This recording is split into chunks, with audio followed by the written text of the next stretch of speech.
Sometimes you're open for a reason. Thrown! Ring it up! Welcome to Sikkim 365 Radio. Kick it around the perimeter. Shot clock winding down. Manic fires. Bottom. What a smooth stroke from Brady Manic. Sikkim 365 Radio is presented by IdealMRI.com. High-quality MRIs for $497 or less. IdealMRI.com. Your health is important, so is your budget. Nice little pin down curl. Ready call. Williams supplying the block. The 3 o'clock hour is sponsored by Waco Custom Marketplace. Meats, sweets, Texas treats, and a cut above the rest. 425 Lake Air Drive, Waco. Justin Moore working with Samuels. Carlton out on him, gets a step on him. Samuels, as White closes, he scores and one. Here's David Smoak and Paul Catalina. All right, here we go on this gorgeous Friday, at least where we are in Central Texas, and it looks like throughout most of the country. I know perhaps somewhere that you have an umbrella out or you're a little bit colder, but it is gorgeous today in Central Texas. And we are watching in our studio today. Paul Catalina, Craig is out today. We have Emery Winter, Armstrong Sims, Jack McKenzie, all here today. We're watching the end of the IMG Mount Verde game. And Keontae George has, I think, 21 points or so, and they're down to Mount Verde Academy is at the free throw line to take a 3-point lead, and we're bringing this up because there are studs throughout both of the. Juwan Howard's son is on one of these teams as well, and now IMG down 3 with the ball, under 20 seconds to go. We're going to show you a shot by Keontae George here momentarily, and the chance for Mount Verde's going to get the ball and foul on IMG, so it looks like they're going to be able to seal it. But here's a shot while we wait for the free throw. This is at the end of the first half. This is Baylor signing. He joined our show yesterday. Keontae George at the end of the first half. We got right here. I don't think there's audio, as Keontae George hit that three. Now, one of the things, if you on the board, if you saw this, and that is the three, one of the things about this is Baylor, Paul, as you know, really for the last 2 to 3 years, maybe longer, they have been stabbed by half-court shots, long shots at the end of the half, and so maybe that trend will change here in the next season. I hope so. I can't wait to see this kid play here. I mean, you watch him, and look, these high school basketball tournaments like this are a little bit deceptive in that, it's kind of a bit like an all-star game. Nobody plays defense. There's not a lot of, passing and structured offense, but you get to see the unbelievable. And part of the reason that is because, you can inbound the ball to one guy and he can go coast to coast and score. So why complicate things? Yeah. And again, this is the semifinals. Number 2 seed IMG with Keontae George. Number 3 seed Mount Verdi. There's stars from all over playing for these two teams. Against Keontae joined us on the show as well. Now, I've got really good news. We try to mention this as a family. We are, and we hope that we always will be. We may not agree. We might get into it. Well, that's just us. But I'm talking about our audience, you, the viewers and the listeners, and we love you. The 440, who has stayed in touch with me, his father had been struggling. We've told you about that. Steve Smoak up in Ohio. Stephen Smoak up in Ohio's father has struggled, and he's had to take care of him and help also support his mother in and out of some stays in the hospital. But I got this just a minute ago from the 440. Smokey, Paul, Craig, big news. My father is getting released tomorrow, and I have been named as well at the same time offensive coordinator from one of the local high schools up here. That's in the 440. And I asked him, I said, were you even looking for this job? And he said, no, I wasn't. My stepson graduates from there this year. I just volunteered to help next season with scouting. 62-57 Mount Verdi beats IMG. That's a final. But that's great news from the 440, whose father has been in and out of the hospital in recent days and weeks. That is, and that's a couple of good things right in a row. Absolutely good news as well. So, all right, we will take you until 6 o'clock. We're going to have Adam Lucas, who covers North Carolina. GoHeels.com at around 4:15 on Carolina and Duke.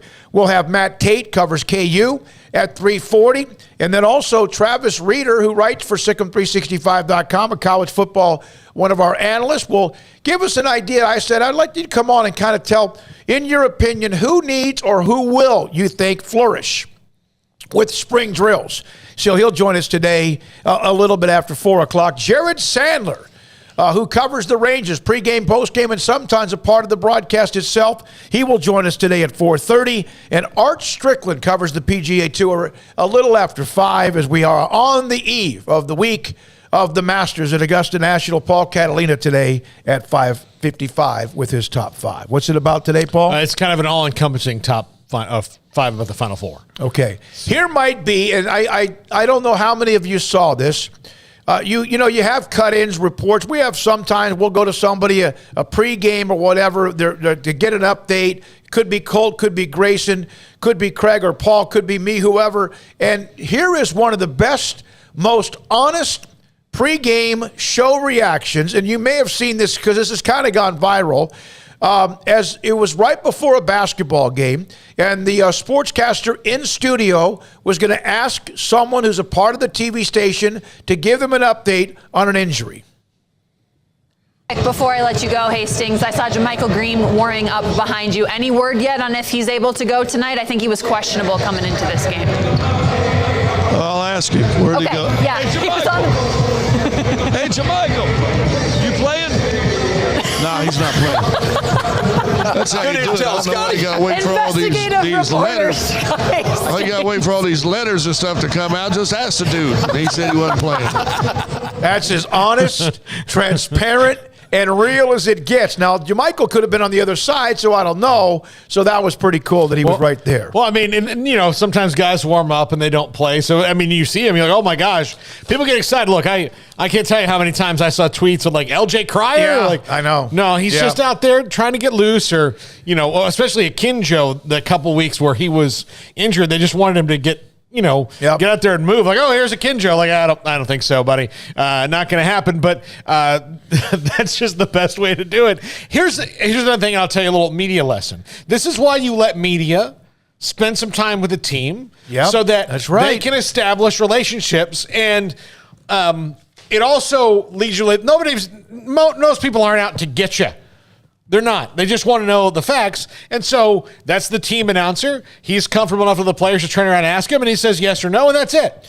I agree. And again, if you can develop relationships, and we've gotten not so much away from that, but we can't have as much or access sometimes post-game. It's all podium. And of course, there's a group now that after practices, we appreciate that access, but sometimes you can get a player off to the side. The one-on-ones, so to speak, are more difficult because of just the way things are as well. By the way, Mike Games is the one who brought up the note about his father, and that's great. Mike, the huge Kansas fan, by the way. So we appreciate Mike for jumping in on the chat room as well. Let's see who's already hit us on the chat room. Chris, Scotty, Paula, Mike, Lee, and we need a couple more of you. Mike goes, thanks, Smokey and Paul, for those kind words. And tough loss for Keontae, Scotty B, the Baylor King, and everyone else. Paula, Chris, happy Friday. We appreciate you for being a part so far of what we do today. Now, one note, we are approaching 17,000 subscribers on Sikkim 365 as far as our YouTube channel. We exploded back in the summer when Texas and Oklahoma decided, or at least Brent Zimmerman reported, that Texas and Oklahoma were planning on leaving the Big 12. And a lot of you, whether you're Brigham Young or UCF or Cincinnati or Houston or West Virginia, even others, Boise, Memphis, others, we are on the verge of getting to 17,000 subscribers. We'd love for you to spread the word and get us over that threshold as we continue onward and upward, as we also will have quite a bit with spring drills over the next few weeks as we hit that part of spring drills as well. It'd be really great if one of you have 3,000 friends that would do anything you say. Yeah, to get to 20 grand. Yeah, just put it out there. Feelers, we appreciate it. And sometimes just because you're not on the chat room, we know that doesn't mean you're not out there, and we appreciate you doing that as well on 365 Sports and also Sikkim 365 Radio. All right, now, so we've seen Keontae George. They were beaten, but what a run for him. Great young man. We've mentioned the pregame show about transparency, honesty, and that's as real as it gets. Tonight, the women's Final Four. Tomorrow, the men's Final Four. There is one football note, and Cole Barber had this note late last night. Brian Nance, who played football at Baylor, has been on their staff and has really been able to rise through the staff and be a part of the recruiting department. He is leaving Baylor to go to Texas Tech. Joey McGuire, the head coach. James Blanchard's there, among some others who have gone. And now Brian Nance, who I thought he cut his teeth.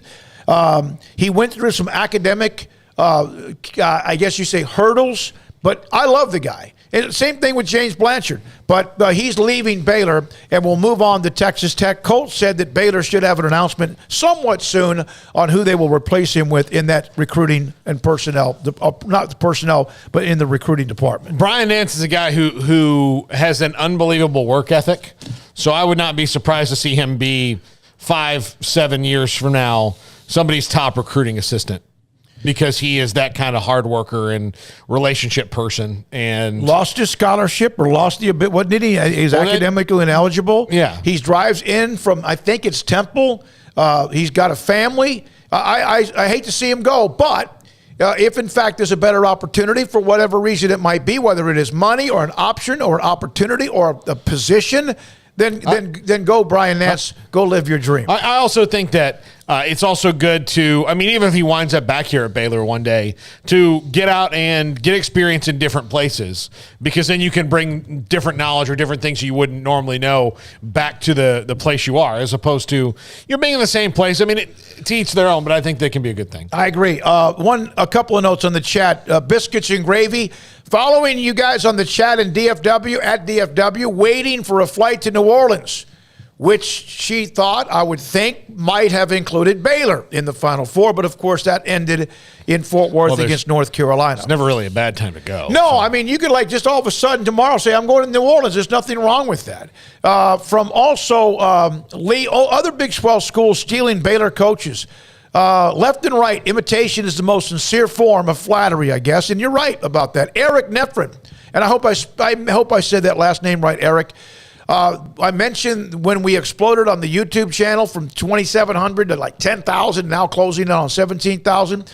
That's when we found you. Been watching ever since. Eric, we appreciate you as well. Let's see here. From Daniel. Glad for the good news, Mike, on his father. My mother recently diagnosed with breast cancer. I'm hoping for good news in my future as well. Daniel, thinking about your mother and also for you and others who are involved.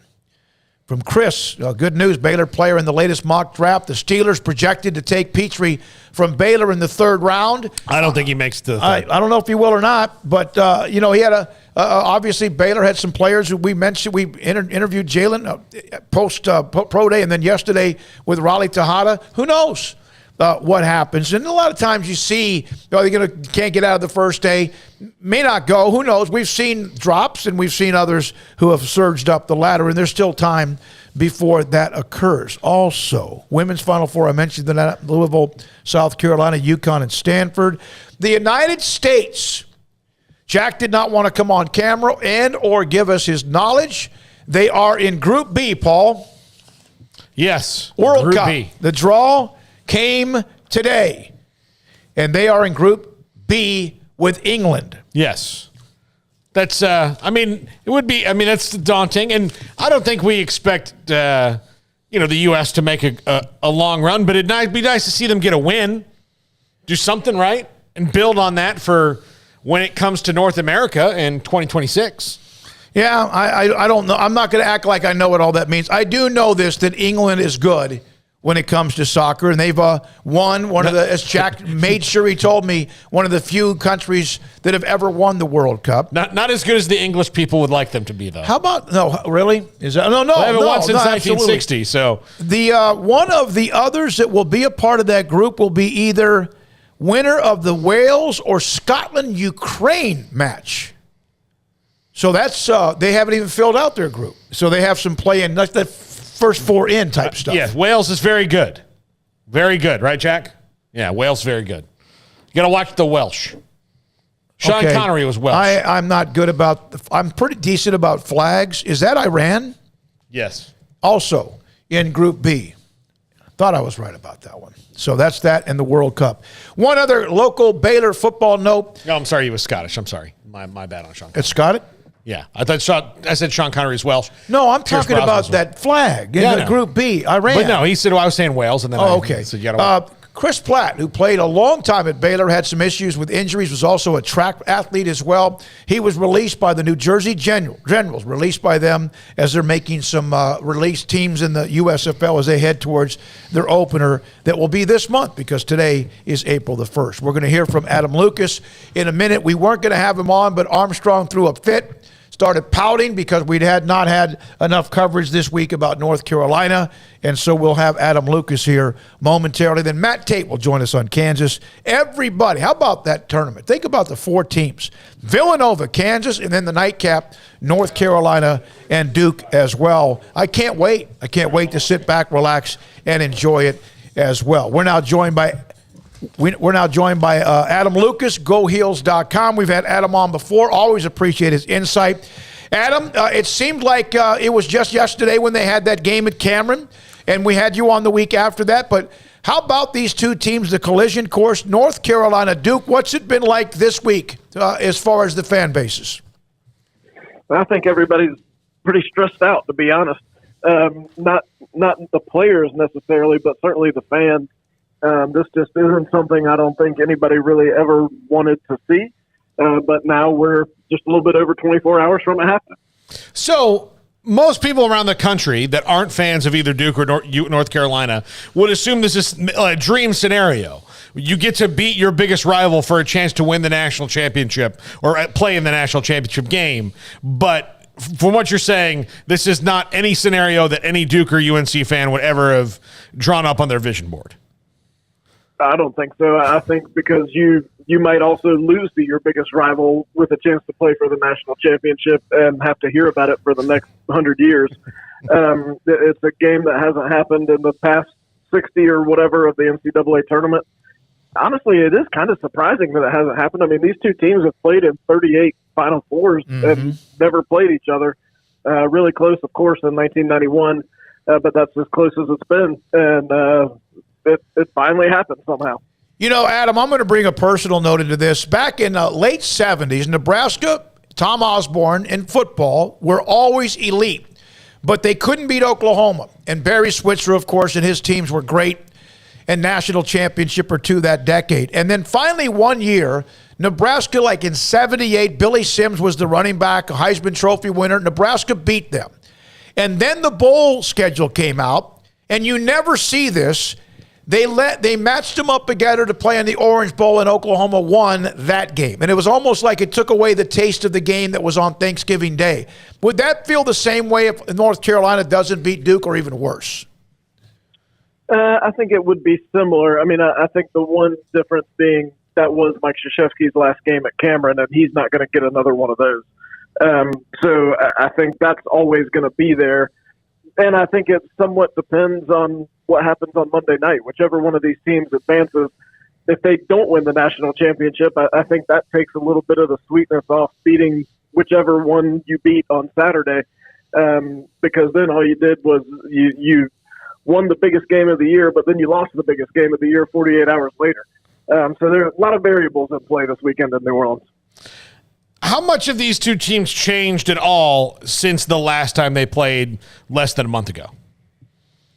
I think Carolina kind of gave us a window into what they were going to become in that game at Cameron, and they've been pretty similar since then. I think the big difference with Duke is Jeremy Roach. They had kind of said all year they didn't really have a point guard, and then it turned out they had one. They just had to play him. And he's made them better. He's been really good at getting to the basket, and that's something Carolina has not been good at stopping this year. So they're going to have to do a better job on that, and not just on stopping him, but on preventing him from pitching the ball out to A.J. Griffin and Paolo Banchero and all those shooters they've got standing out there around the three-point line. So he definitely gives their offense just a completely different dimension. You know, you always hear about the bench, how much depth you have. Really, North Carolina, we know they go one deep, maybe two, and then Duke doesn't go much deeper. Is this just going to be basically who has the best starting five? Well, if that's what it comes down to, Duke's going to win because they've got the best starting five, because they've got 5 or 6 NBA first-round draft picks sitting over there. I mean, they've got McDonald's All-Americans that they don't play. So I think it's not so much they don't have a bench, it's that they've chosen not to. Right. Carolina, as you said, Puff Johnson has gotten some play in the NCAA tournament. Dontrez Styles, of course, had the big few minutes against Baylor, but has been kind of inconsistent other than that. So I think if it's about pure talent, which honestly this has been the case all year, if it's about pure talent, Duke's got the most pure talent. And that's been the case now for several years. It's just a matter of if they put it together on the right weekend. Do you think Duke will try to muck it up and get a game like Baylor had and get rough, or do you not change your style and just go? I don't think that's them. I do think it'll be a physical game. I think it'll be interesting to see how it's called. I think Carolina would like to get Mark Williams in foul trouble. Duke would like to get Armando Bacot in foul trouble. I feel pretty sure Mike Krzyzewski spent this entire week telling Paolo Banchero, you somehow let Brady Manick guard you in the game at Cameron, and he hasn't guarded anybody all year. If you shoot a single 17-foot jump shot without driving the ball at him, you're in trouble. And so I would expect him to really take it hard at Manick and just see if he can either A, get him in foul trouble, or B, get some easy baskets. So Hubert Davis and the job he has done. Here we have Jay Wright, Mike Krzyzewski, and also Bill Self. Two of them are all of them are in the Hall of Fame. And then you have Hubert Davis, who is already off to one hell of a start. How much and how many were still somewhat skeptical of him, maybe even a couple of months ago when North Carolina was almost in a position they were not going to make the tournament? Was there ever any doubt he was the man? I don't think he ever had any doubt. But I certainly think, I mean, if you lose at home to Pittsburgh, then certainly there's some doubt because Pittsburgh is not a good team. And they made Carolina look bad that night. And it's been pretty remarkable what's happened since then. I think the national storyline has sort of turned into, well, Hubert Davis somehow magically did this by being positive and patting guys on the back, and he's Ted Lasso of basketball. But he's made some pretty good X's and O's adjustments, too. Carolina's not playing the same way they were back in January. They've added some wrinkles both offensively and defensively, and I don't think it's a coincidence that you don't see Dawson Garcia around anymore, because I think there's a pretty clear dividing line there between how Carolina played with him and how they've played without him. Who among Carolina's team, the ones who play, who is the most maybe overlooked or underrated? To me, it's R.J. Davis, although I know that's tough to say down your way because he was so good against Baylor. But I think most people nationally don't know him as well as they know, say, Armando Bacot or even Caleb Love. I think I could probably make the argument that R.J. might have had a better season than Caleb Love overall, but Love has definitely got more of a national name. R.J. Davis has done a bunch of or pretty much all of the ball handling since about late January, early February, and has basically been the point guard, but he's also capable, as you know, of getting 30 every once in a while. And the Tar Heels are going to need him to shoot the ball well because, honestly, other than that one game in the tournament, he really hasn't shot it well since the end of the regular season. Been dealing with a little bit of a hand injury, and Carolina's going to need some more consistency from the perimeter against Duke. One more thing, Adam Lucas, again, is a great writer for GoHeels.com, covers North Carolina, has been with us on the show two or three times. If you were to guess, you have North Carolina, you have Kansas, two full-throttle Blue Bloods. Villanova recently has been one, the most recent if someone else is going to join. And then, of course, we know as well about Duke. Who will have the edge when it comes to the fans when you have those elite franchises, programs in the Final Four? Yeah, that's a great question. Tickets are hot. They've been about as hot as they've ever been for Carolina in this recent Roy Williams plus era. So there's going to be a ton of Tar Heel fans there. We know people buy their Duke stuff at Walmarts all around the country, so there'll be plenty of those fans there. I think the next most I've seen has probably been Kansas. There's a lot of Kansas folks here. I think because they have the option of either being in Kansas or New Orleans in the last weekend in March, and they made the wise choice. And then I haven't honestly seen very many Villanova folks at all. But to them, it may just be old hat at this point. I mean, they've done it twice in the last 6 years already. So I think of the Final Fours I've been to, which is since 93, this is the hottest ticket I've seen for all the different storylines that you know about. No question. Thank you, buddy. Have fun, Adam. We appreciate it. Thanks for your time. Thanks, guys. Adam Lucas, GoHeels.com. Armstrong Sims is, of course, a Baylor graduate, but we know what he thinks of Coach K and Duke, and we know he's a North Carolina lifelong, right? Born and raised North Carolina fan, but he wanted Baylor. But it's not a bad option that if they're going to get knocked out by your lifelong favorite team. How nervous? Armstrong, we're ticking down now. We're about 25 hours or so from the tip of the first game, Kansas and Villanova. Are you any different inside that gut, inside the sleepless nights than you were perhaps when you finally realized these two teams were going to meet in New Orleans? Yeah, it's getting pretty nerve-wracking. So Adam Lucas is he right on that? Absolutely. That this is not something not even with the win at Cameron, take that away. I don't think if you'd asked me, I would never want North Carolina and Duke to meet in the NCAA tournament ever. Would that be because that means if it's that's because one of them would not be in the tournament, maybe you'd be happy because it's not Duke. This is crazy. They've been to that many of them. Yeah. And they've never met. They've never met in the Final Four. That's crazy. It's really almost hard to imagine. Look, I can tell you personal experience. I mean, it was the year before I went to school there, but Florida State, or 2 years before I did, Florida State beat the brakes off of Florida, and then Nebraska lost to Texas, and they had to play Florida again, and it's hard. It was all that we'll see. And here's the bottom line was, and I think Florida State fans knew this that year, is that Florida was the better team, and it was all the coaching gumption that Bowden and staff could do, and they got and that's the same thing I mentioned Nebraska, Oklahoma, and then Steve Spurrier spent a month talking about how Danny Werfel got hit late. He puts him in the shotgun after that. Florida State wasn't ready for it and got whipped in the Sugar Bowl. Let's go back to North Carolina for a second, though. Armstrong, is this like, where would you rate your nervous energy on a scale of 1 to 10? 8. 8. It'll be 10. It'll be 10 plus? It's Friday, so it's not even day of. I kind of see you've been kind of a little bit, I don't know what the word is, you're just a little distant to us today. Yeah, I'm very distant. He told Emory to shut his dirty mouth earlier today. It was weird before you got first of all, Emory doesn't cuss. Lies.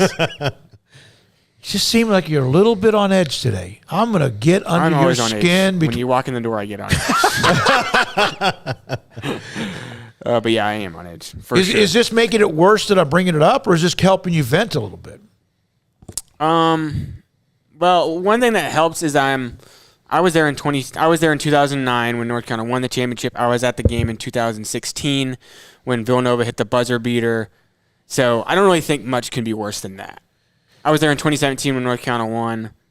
So it's not like, I have a little bit of experience, so it's not as bad. But so this isn't like you waiting 20 years like Paul at Florida State had to do for in between national titles as a Nebraska fan. This is, you've had a few of these. This is not like your first chance to enjoy it. And my team last year, the school I went to, won it all last year. Yeah. So this is now, North Carolina is now my second team.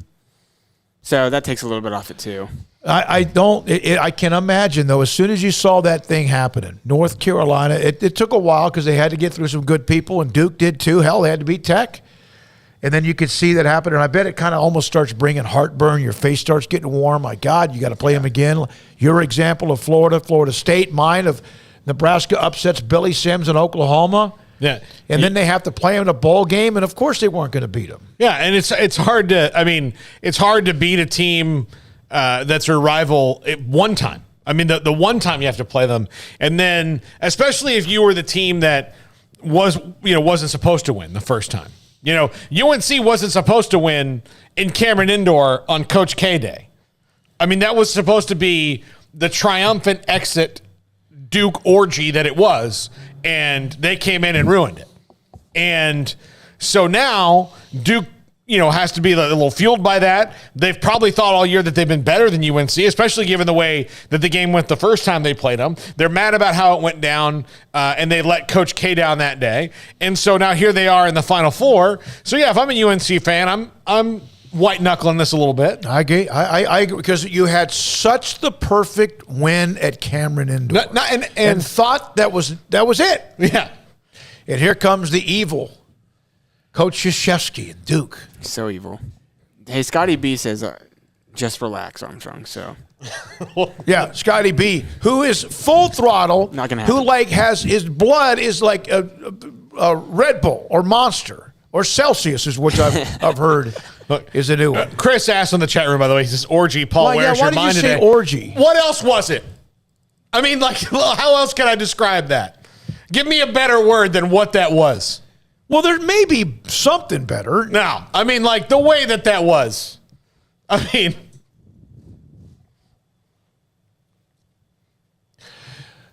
That silence. I'm sorry I went to that part. We're going to hear from Matt Tate, who's really good at covering Kansas. We'll have that here in the next segment. Let's see here. North Carolina, Chris saying that just needs to rebound and play tough D to beat Duke. Well, that's not what they do, though. I mean, they've been better lately, but that's not what they do because they only play five guys 98% of the game. Who is on the better roll among the four teams in the tournament? Duke, Carolina, Villanova, or Kansas? I got to say, I mean, North Carolina beat a 1 seed. Duke didn't have to. And I don't always just look at maybe if they vaulted through their conference tournament. Duke lost in the championship game, Virginia Tech. Kansas won theirs against Texas Tech. Villanova, I don't even know if they won the Big East. Kansas is because they won their conference championship, is on the longest roll of any of those teams. But yeah. All right, when we come back, Matt Tate, he covers Kansas, will join us from the Lawrence Journal World. That's coming up. Also today, Travis Reeder at the 4 o'clock hour on who he thinks for Baylor football during spring drills will flourish the most with this set of practices that are going on right now. Sick 'em. 365 Radio, 365 Sports. Riverbend Liquor and Wine, Lakeshore Drive at North 19th Street, a hidden gem.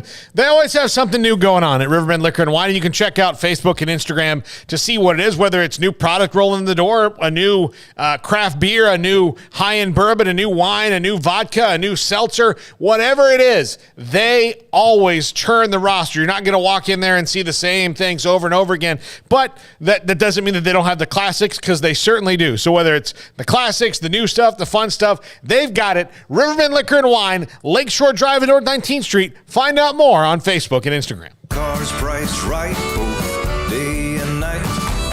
At Richard Car in Texas. Trucks built for you, red, white, and blue. At Richard Car in Texas.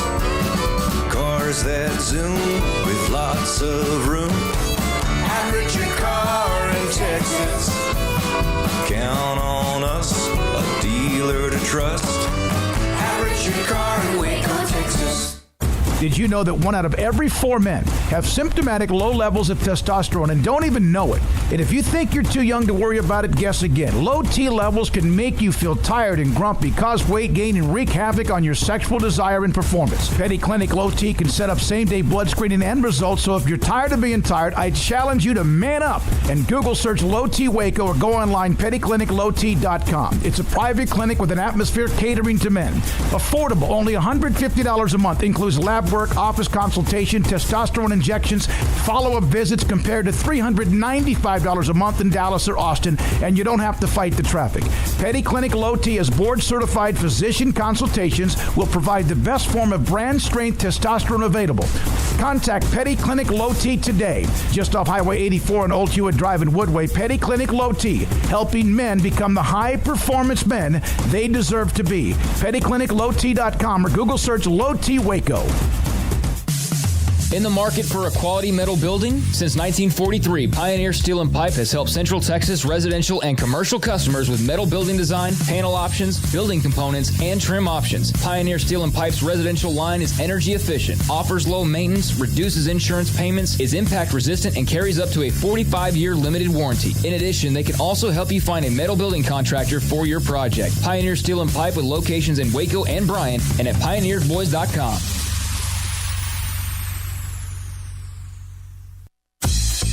Baylor Scott & White Southwest Sports Medicine and Orthopedics, the team physicians for Baylor Athletics, diagnosing and treating all sports-related injuries, including concussions. These specialists also provide orthopedic services for athletes and non-athletes alike, whether it's knee or shoulder pain, hand or wrist injuries, orthopedic spine care, and even an arthritis and total joint clinic. Trust the doctors Baylor Athletics trusts. Baylor Scott & White Southwest Sports Medicine and Orthopedics wants to get you back in the game.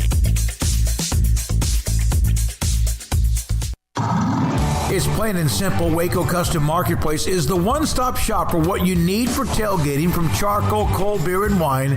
And, of course, customize your order with brisket, tri-tip, sausage, wings, smoked pork tenderloin, country-style or pork spare ribs, marinated beef and chicken fajita meat, ground beef and chili, meat, hot dogs, and burgers, buns, seasoning, sauces, chips.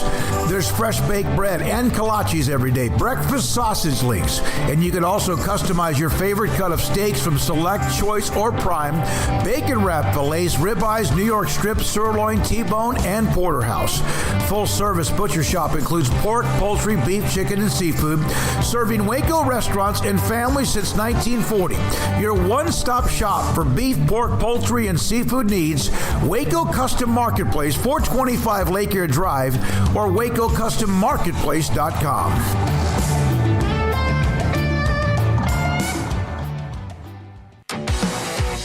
Welcome back to Sick'em 365 Radio. Are you a Sikkim 365 super fan?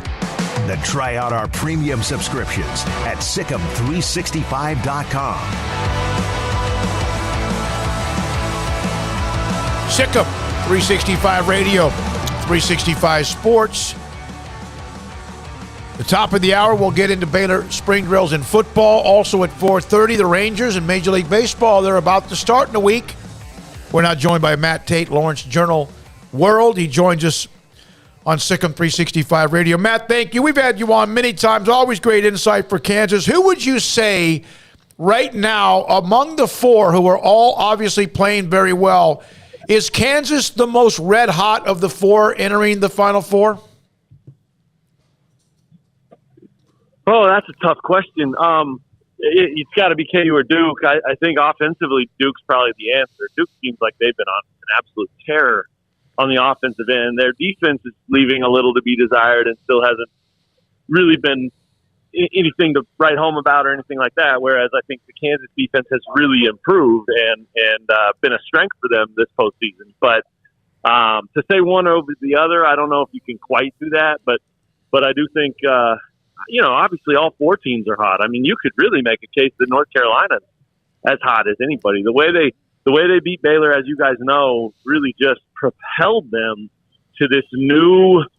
It was almost like they, then became the one seed, right? They underachieved all year, and then they knock off Baylor, and then they're on that one seed path, and then they started playing with that swagger and that confidence of just like, we're Carolina and we're gonna kick everybody's butt, and they've done that. I mean, St. Peter's was an amazing story, an amazing team that was beating some of the best teams in college basketball when you look at Kentucky and Purdue especially, and then all of a sudden they show up with everything in the world to play for against Carolina, and it was never close.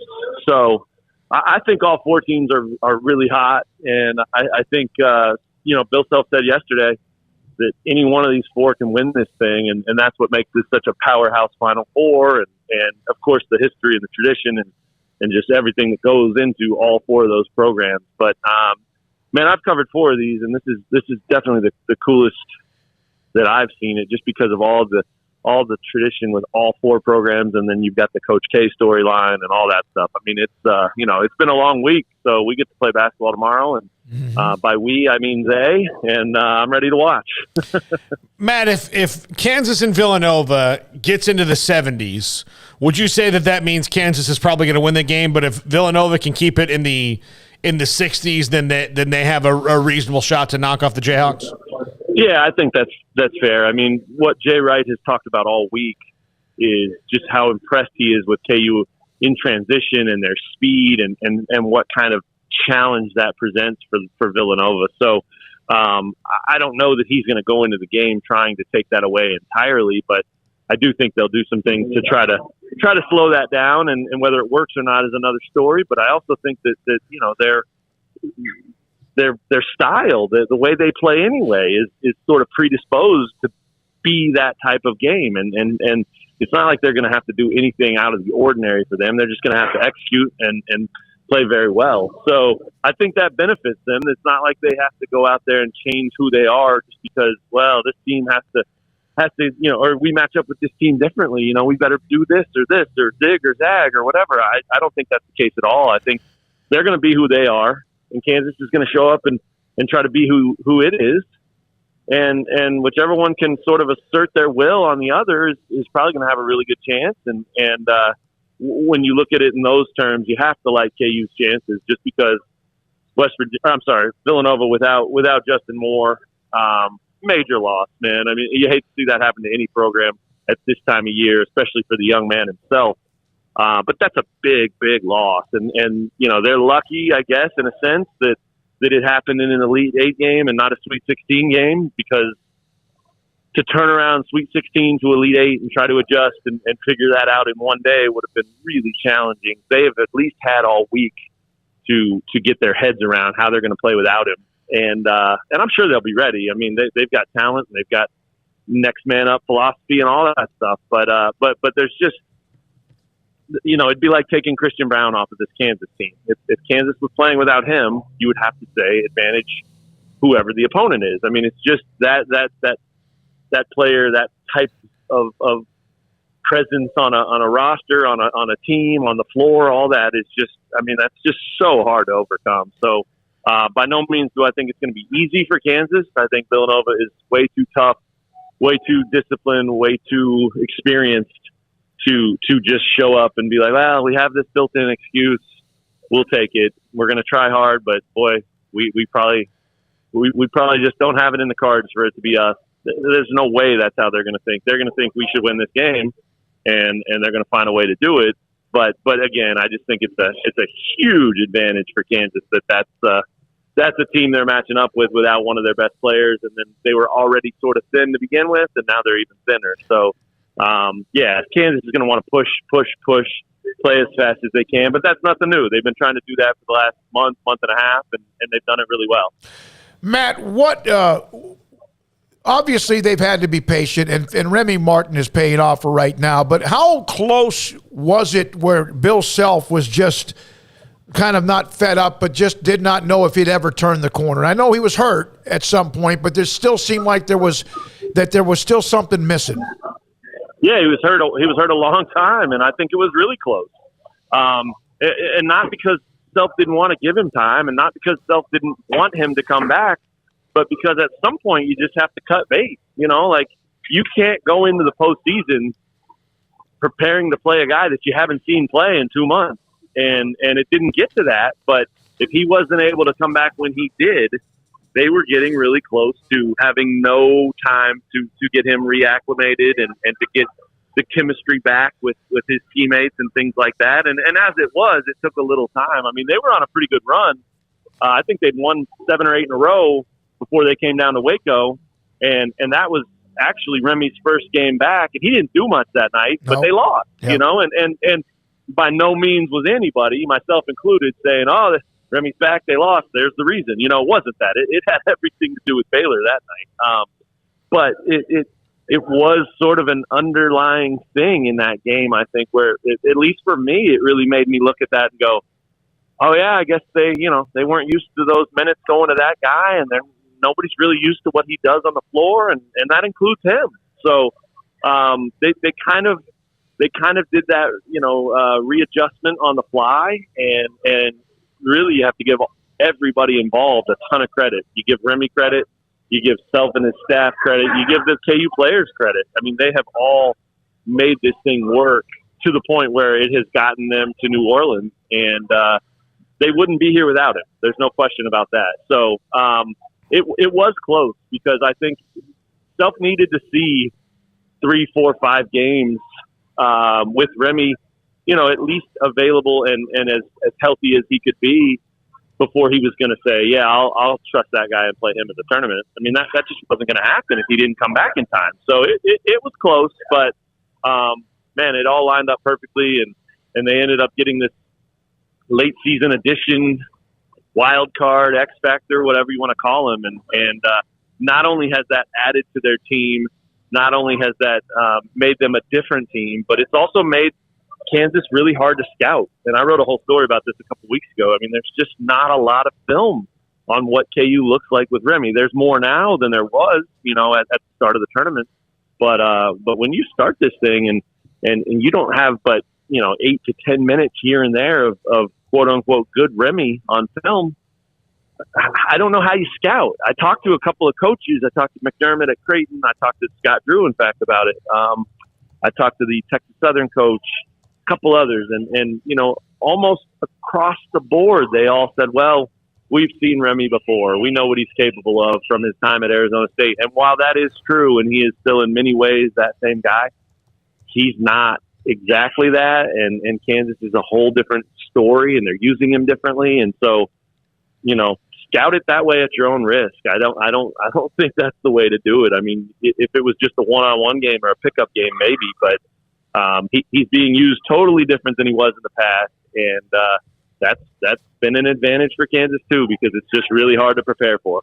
Well, and he's not. It's not like he's broken into the starting lineup and Bill Self still leaves him on the bench for longer periods of time than the guy who's the leading scorer normally would be, and they're able to just do that and navigate through these games. So it's been, I'm sure, even harder because you're like, well, normally if a guy's as hot as he is, he'd be in the game longer, but that's not been the case necessarily. Yeah, no, it's a testament to this whole team and how close they are and how much they want to win. I mean, I even asked Self earlier this week if he considered starting Remy, because like you said, he's been so hot. And he said, no way, not even for a second. He said, DeJuan Harris is our starting point guard and we've won 32 games with him. So let's just not mess up what we have going right now. And it's again, it's a real credit to the players and DeJuan Harris specifically. I mean, this is a guy who could easily play 30 minutes and run the show, but he doesn't care. He wants to win, and he loves Remy, and they have a great bond. They have a great dynamic. I mean, this group for a group that's had to welcome some new pieces and new faces in, they really are really connected and really have a tight bond, and that's benefited them as much as anything. But yeah, I mean, in a lot of ways, the way Bill is using Remy is a coach's dream, right? You've got another guy that you can trust and you feel good about starting, and he's got good chemistry with your other four out there, and he's such a smart player, and you can trust him and all that stuff.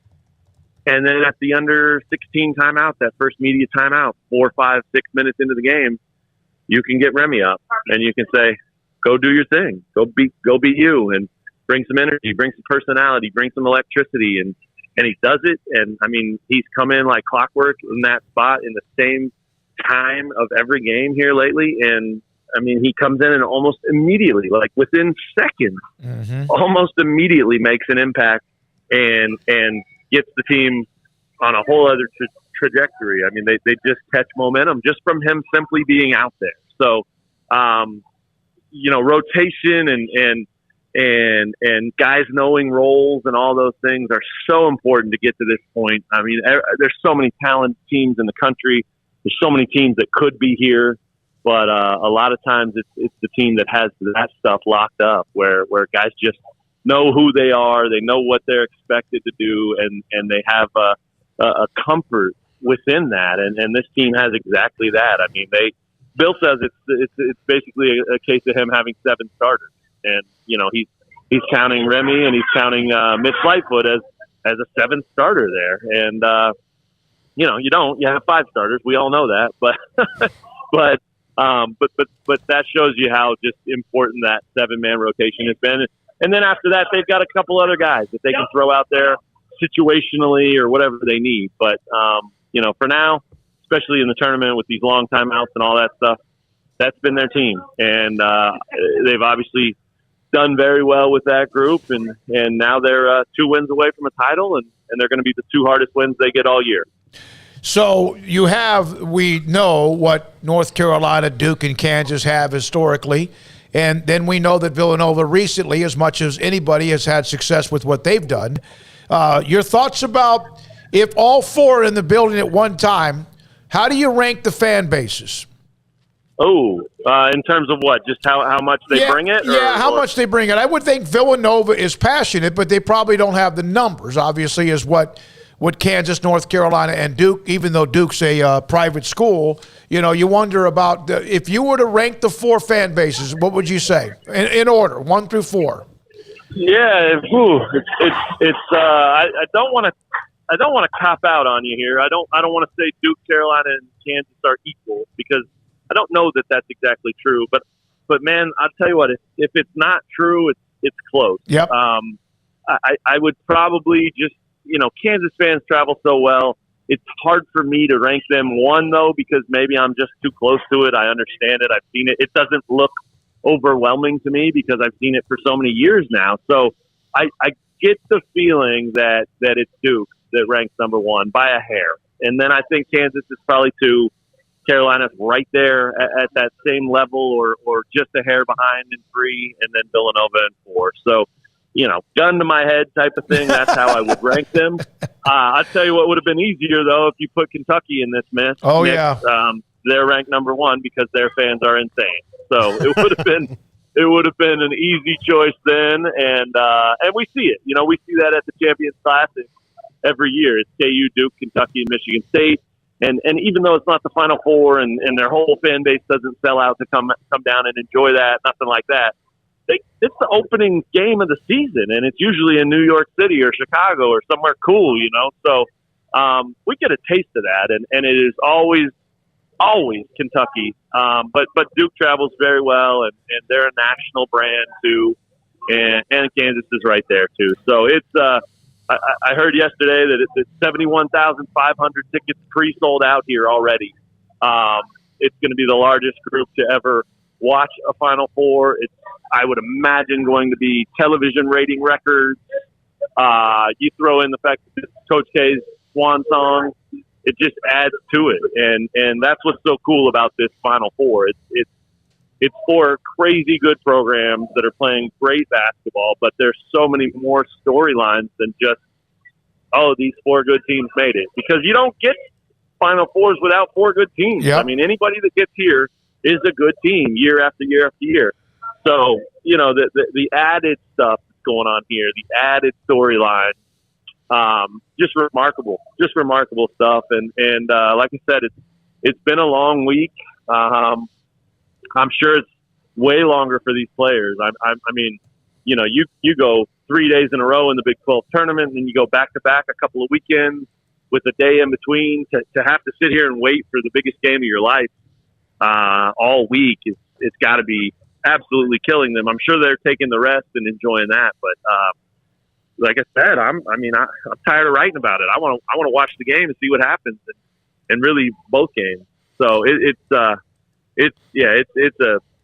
a cool thing, because, you know, after the last couple of years where the 2020 tournament got canceled, and then last year, as great as that was, you know, it was different. Fans weren't there. It wasn't the full pageantry of the tournament, and there were some fans, but obviously not the full house and everything. But everything's back this year, and it feels same as it ever was. So I think the fact that it's these four teams in that moment is really cool too.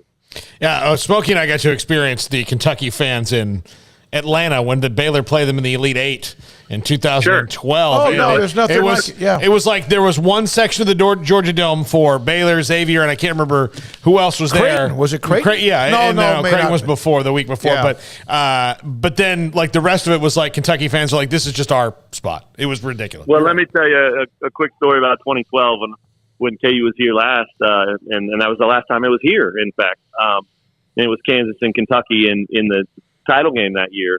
And I don't care how long I live, I will never forget it. I was walking down Canal Street near Bourbon Street during the day, I think on arrival day or whatever, and Kentucky had just checked into their hotel. And they're right on the corner, right near Bourbon Street, and there's on the front, above the entrance, there's a little balcony. I don't know if it comes off of a ballroom or a dining room, or if it's off of a suite or whatever it is. I don't know, but it's a little balcony that you can walk out onto. And John Calipari stepped out onto that balcony, and you'd have thought you were in Vatican City with the Pope. I mean, it was he was doing the slow wave to everybody, and they were down below just looking up, gazing at him, adoring, roaring. I mean, it was it was as cool a thing and as crazy a thing as I can ever remember seeing in terms of basketball fandom. So that you know, I don't even know if any of these four teams are staying at that hotel, but I know none of these four coaches jumped out on that balcony and got the Pope treatment. Yeah, and that was Indiana, Paul, in Atlanta. How about that? Yeah. Kentucky, Indiana, which is 10 years ago when they were still, you know, they're not quite another 10 years in their drought, but Xavier, Baylor, and Kentucky still dominated even with Indiana. Matt, I know you got to go. One more thing. We know KU and their history, the 3 national titles, 88 Danny Manning, and then, of course, the one with Bill Self as well. And they've been close. How critical, any national title, we know what it did for Baylor last year, but that was their first, and it made it even more special. But how important would it be for him to notch another one right now? I think it's massive. I mean, he talked about it a little this week. He's never really one to talk about that because he is program. You know, I mean, he'll be the first to tell you, and he said it on 100 different occasions that Kansas is bigger than any one person. The program, the history, the tradition, all that stuff. So Bill Self's the last guy that's going to make this about him. But I have thought, as long as I've known him, that the motivation of getting a second title is massive. I think it would validate him. I think it would make him, it would elevate him into that next tier, right? I mean, I think the belief is that anybody can win one, and a lot of guys have, but can you do it again? Because it's, as you guys know, it's so damn hard to win one that you cherish it, you embrace it, you enjoy every second of it. If it's all you get, you remember it for the rest of your days. But it's hard, and so if you can do that and then do it again, whether it's a year later or 10 years later, it doesn't matter. You can do it again. I think then you're in a totally different tier. So I think it'd be big for him. I think it's always fueled him. But I think a lot of that is just internal. I don't think he would ever talk about it. And in fact, he talked about it this week, just briefly, but he talked about how, look, this would be big for our program. And the reason is, you look around at the other three schools that are here, Villanova won 2 in 3 years, 2016 and 2018. North Carolina's won 3 in the time that Bill Self has been here. Duke's won a couple in the last 9 or 10 or 11 years, and so Kansas is sort of the ugly duckling here that hasn't been on that level, at least in Bill Self's time at Kansas. And so, he, in no uncertain terms, said, if we have as good a program as anybody, and maybe better than most, and that's really, you can't even debate that. And he would stand there and talk to you all day long about why Kansas is the best.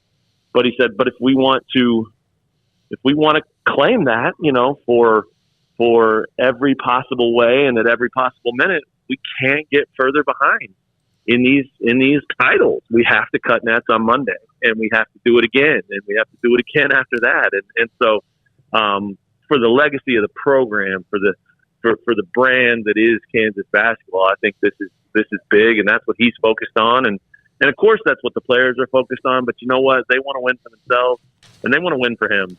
And I think this team is it's as close a group as I remember seeing in a long time. And that's not to say they haven't had close teams. They have. This is just a different level, and I think it's largely because of not only the experience that they have and how much time some of these guys have been there and been with Self, but also just because of, man, what the sport and what the world has gone through the last couple of years.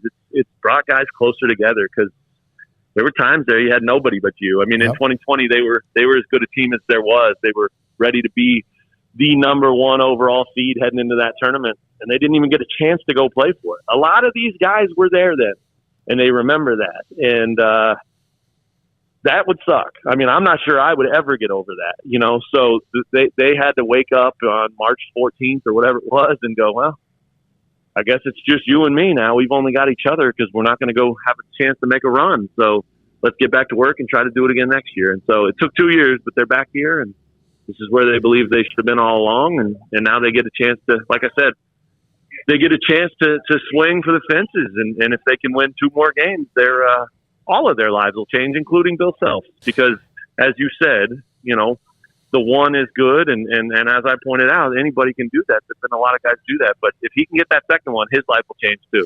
Matt, great stuff as always. Thanks. Enjoy the weekend. Thanks. Bring the Big 12 home a championship. We appreciate your time.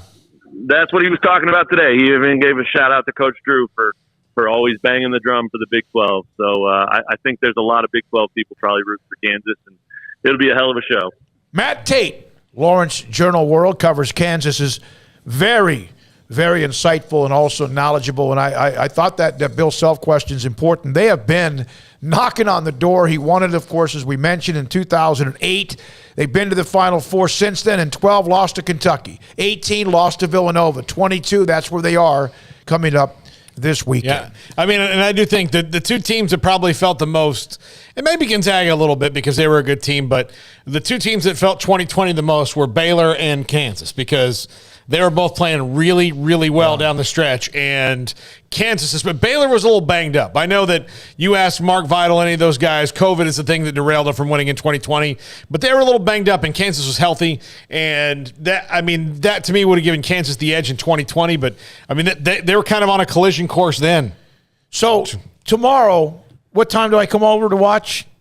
I mean, you'll be sitting in the living room with me while Amanda sits in a different room. Amanda is a KU fan, and it's pretty.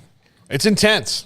It's, you think, edgy right now with Armstrong? Oh, this is on a level that is. What I try to do on game days is we have the most fun we possibly can beforehand, so that way she can look back on the day and go, that was a fun early part of the day, and then she gets real tense. Like, we'll be driving back from somewhere, and she's like, it's an hour and 45 minutes of the game. I'm tense, and I'm like, yeah, well, and so she's the one that barked at Jack. She did bark at Jack. She did. Jack, I need you to stop talking. All right. Creighton went on a 6-0 run. Jack said something. And Amanda, you know what I'm talking about. What? Jack didn't know this? You didn't hear that at the game? Oh, yeah. Okay, yeah. Like, Jack, I need you to stop talking. Like, wow. Oh, wow. All right. Well, so we've got, we focused in today on North Carolina and Kansas. Hope you've enjoyed throughout the year the coverage. Monday, of course, somebody's going to play. 2 teams are going to play for the national championship Monday in New Orleans, which is a great place to always be for a short little stint. We were there for the Sugar Bowl, had a great time. Baylor beat Ole Miss. When we come back, Travis Reeder, Sikkim365.com. He's a college football analyst. His thoughts about who among at various positions will probably or should flourish the most under the spring drills going on right now. Sikkim 365 Radio, 365 Sports. We are approaching next Wednesday our second year, celebrating 2 years of this show. It's always a great story behind it. Might one day be a book. We've kind of shared some of those stories along the way, and we have had 13 what we call basically legacy sponsors from day one, and Ideal MRI is one of them. All of them are still a part of what we do, and of course, thank goodness, we've added many others along the way. IdealMRI.com. Before we even knew the name of the show, we didn't even know really the launch date of the show, but we mentioned we were going to have Sikkim 365 Radio, and Dr. Rob Maxey got in touch with me and said, we want to be not just involved, we want to be as involved as you need us to be. Title sponsor involved. Dr. Rob Maxey and IdealMRI.com can do a lot of things for you. First of all, they can help save you a ton of money. We'll get to that in a moment. But let's say you have something that hurts, a muscle, a ligament, or something that just doesn't feel right, and your doctor says we need to get a better look at an MRI. And so you tell him or her, your doctor, about Ideal MRI. They know Ideal MRI in the Central Texas marketplace, state-of-the-art technology MRI machine. I've been in it 3 different times. It's amazing. The staff specialists and all of those involved make it a very comfortable experience, and sometimes I've been a little bit spooked by the MRI machine because of space around me and maybe a little bit claustrophobic. I have never experienced that at Ideal MRI. And also, saving you money, the average is $1,100, and for $497 is every single time or less at IdealMRI.com. They're amazing people. The techs, the specialists, the doctors, those who read the MRI. Dr. Maxey one day called me after I had one and explained to me what he saw. That is customer service. That is professionalism. IdealMRI.com. 1, 2. I'm in love with a man named Rudy. I'm okay with that. He knows exactly what I want. He keeps me coming back. He cooks breakfast, lunch, and dinner for me. Does the dishes too. I'm in love with a man named Rudy. Last name Barbecue. It sure is easy to fall in love with Rudy's tasty oak smoked barbecue. Next in line. From the first workout to the last practice, sports is an incredible challenge. Hi, this is Dan Ingham with the First National Bank of Central Texas, and we're proud to support each athlete, every parent, and our educators. From families, small businesses, to the biggest industry, we're here to help. With remarkable products like First Free Checking, we've got banking ideas that fuel big dreams. The First National Bank of Central Texas. Familiar faces making local decisions. Member FDIC, Equal Housing Lender. Automatic Chef Canteen is a full-service micro-market vending and office coffee provider with state-of-the-art vending equipment, a wide variety of products, and offering custom-fitted micro-market vending office coffee solutions for your employee break room. You want a full break room solution and a workplace oasis? Well, Automatic Chef Canteen, locally owned and operated for over 50 years in Central Texas, also includes in-house mechanics on call 24/7 for fast, reliable service and maintenance. Automatic Chef Canteen, 6900 Imperial Drive in Waco, or online at automaticchefcanteen.com. Do you or your kids get nervous about going to the dentist? Stonewood Dental, Dr. Steve Childress, he can help. I've spent a career taking care of patients who as children had bad experiences, and now they're adults that hate going to the dentist. If I get a kid at 3 years old and they come every 6 months and it's a happy experience, it's normal for them. Now they have an accident at 6 or 7 or 8 at school. Now they have a broken tooth or a trauma, and they have to come here. They're used to lights, they're used to water in their mouth, they're used to experience, they already trust us. It's amazing what we can do with that kid without it being a negative thing.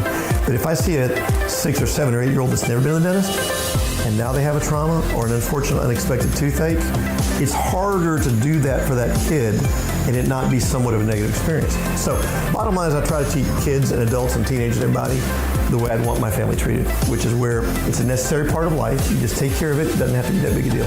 Learn more, stonewood-dental.com.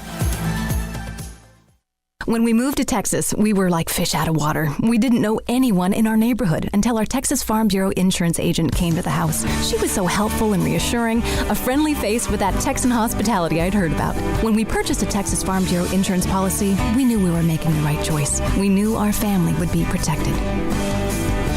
Stop by and see our agents at one of our 3 McLennan County locations. Coverage and discounts are subject to qualifications and policy terms and may vary by situation. Baylor University is where lights shine bright. So, let there be light. Let there be roommates and teammates, scholarship and championships. Let there be fresh starts and new traditions, fast friendships and lasting impacts. Let there be laughter. Let there be joy. Let there be light. Baylor University, where lights shine bright.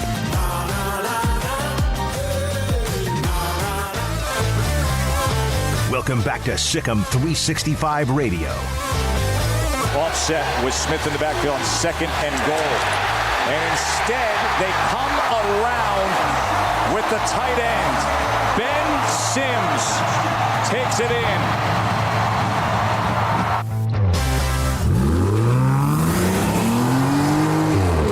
This segment on Baylor Athletics on Sikkim 365 Radio is brought to you by Richard Carr Buick GMC Cadillac. Learn more at richardcarr.com. Here's David Smoak and Paul Catalina. Hey, Craig's back on Monday. Right now in studio, Emery, Armstrong, Jack, and Paul Catalina on set with me. David Smoak, Sikkim 365 Radio and 365 Sports. Travis Reeder joins us, Sikkim365.com, college football writer, analyst, and breaks it all down pretty damn technically in many ways at the videos and what's going on. Travis, thanks for your time. There's a lot of players that can flourish right now. They get more reps, get better opportunities, the depth chart, whatever. In your opinion, what position group, and then we can get into that, but position group do you feel like will flourish the most because of spring drills for Baylor right now? I think the answer has got to be wide receiver. I mean, they lose their top 3 targets from last year, and they have, I don't know the exact number, probably 6, 7, 8 guys right now who all legitimately going into spring and fall camp, think that they're vying for significant playing time at this point. And all of them are super talented. I mean, if you try to kind of create a tier list between the two, between all of them, as far as which you would rank as most athletically gifted and skilled and everything, I mean, you'd have a hard time kind of deciphering, differentiating a lot of them. So I think it's just a group that it's set for, all coaches talk about all offseason is wanting to create an atmosphere of competition, right? It's dog eat dog. And I think this spring is going to be a real opportunity for these guys to say, hey, we're all on kind of equal footing right now. There's tons of reps to be had. Time for me to go get it. Travis, I'm kind of waiting with bated breath to see an actual depth chart when they release it, because I think we don't really have an idea of how they feel about specific guys yet. Yeah, I mean, the one thing I'd caution you on there is that some staff seem to care more than others about rosters and depth charts and everything else. And it seems like Aranda's staff seems to care a little bit less about making it, most up-to-date and accurate. I think throughout the season last year, it was like they would have guys starting when they hadn't played in 3 or 4 games because they were injured. That doesn't stop all us fans and, people who care about the team from actually trying to dig deep and find something out. But, I think what's always interesting about spring ball is when you see guys move positions. One thing I've been kind of clamoring for all season was to at least try out Christian Morgan at the star position, which is the position that Jalen Petrie played last year. Thought he'd be a great fit there. And it looks like that's what they're doing right now. But, yeah, it'll be another thing to see it on an actual depth chart. It'll be pretty cool to see. So who is going to be more difficult to replace, Jalen Petrie or Terrell Bernard? That's a tough question. I think the answer is Terrell Bernard. Not necessarily because he was a better player than Petrie. Kind of trying to figure out which one of those guys is better. If you absolutely forced him, you could say Petrie was a more impressive overall player. But the inside linebacker, which is the position that Terrell Bernard played, is probably one of the most difficult positions to play in all of football, and especially college football, mostly because it just is a position that requires so much instinct. It takes a lot of reps. And one reason that a guy like Terrell Bernard was so good at that position was he played it in high school. He played it down there in LaPorte and already had I want to say he had something like 170 tackles his senior year or something like that. It's just a position that he had already had a ton of experience with, and he was able to kind of parlay that experience into playing early at Baylor. And then when you play early, by the time he was a senior, all of those instances of him just kind of diagnosing plays before the play even started, all of that is game reps. And so I think no matter kind of who replaces him this year, no matter who it is, they're not going to have as much experience as him. They might be more, they're basically almost guaranteed to be more athletic than he was. He wasn't the most athletic of all guys. But you can't replace experience. And a lot of that goes for Jalen as well, Jalen Petrie's position. But I think that the position that Bernard played, that inside backer, just requires a little bit more experience on a down-to-down basis. And so whoever replaces him there is going to, I think, have a little bit tougher time kind of acclimating. But hopefully by the end of the season, they'll be caught up to speed and be playing well.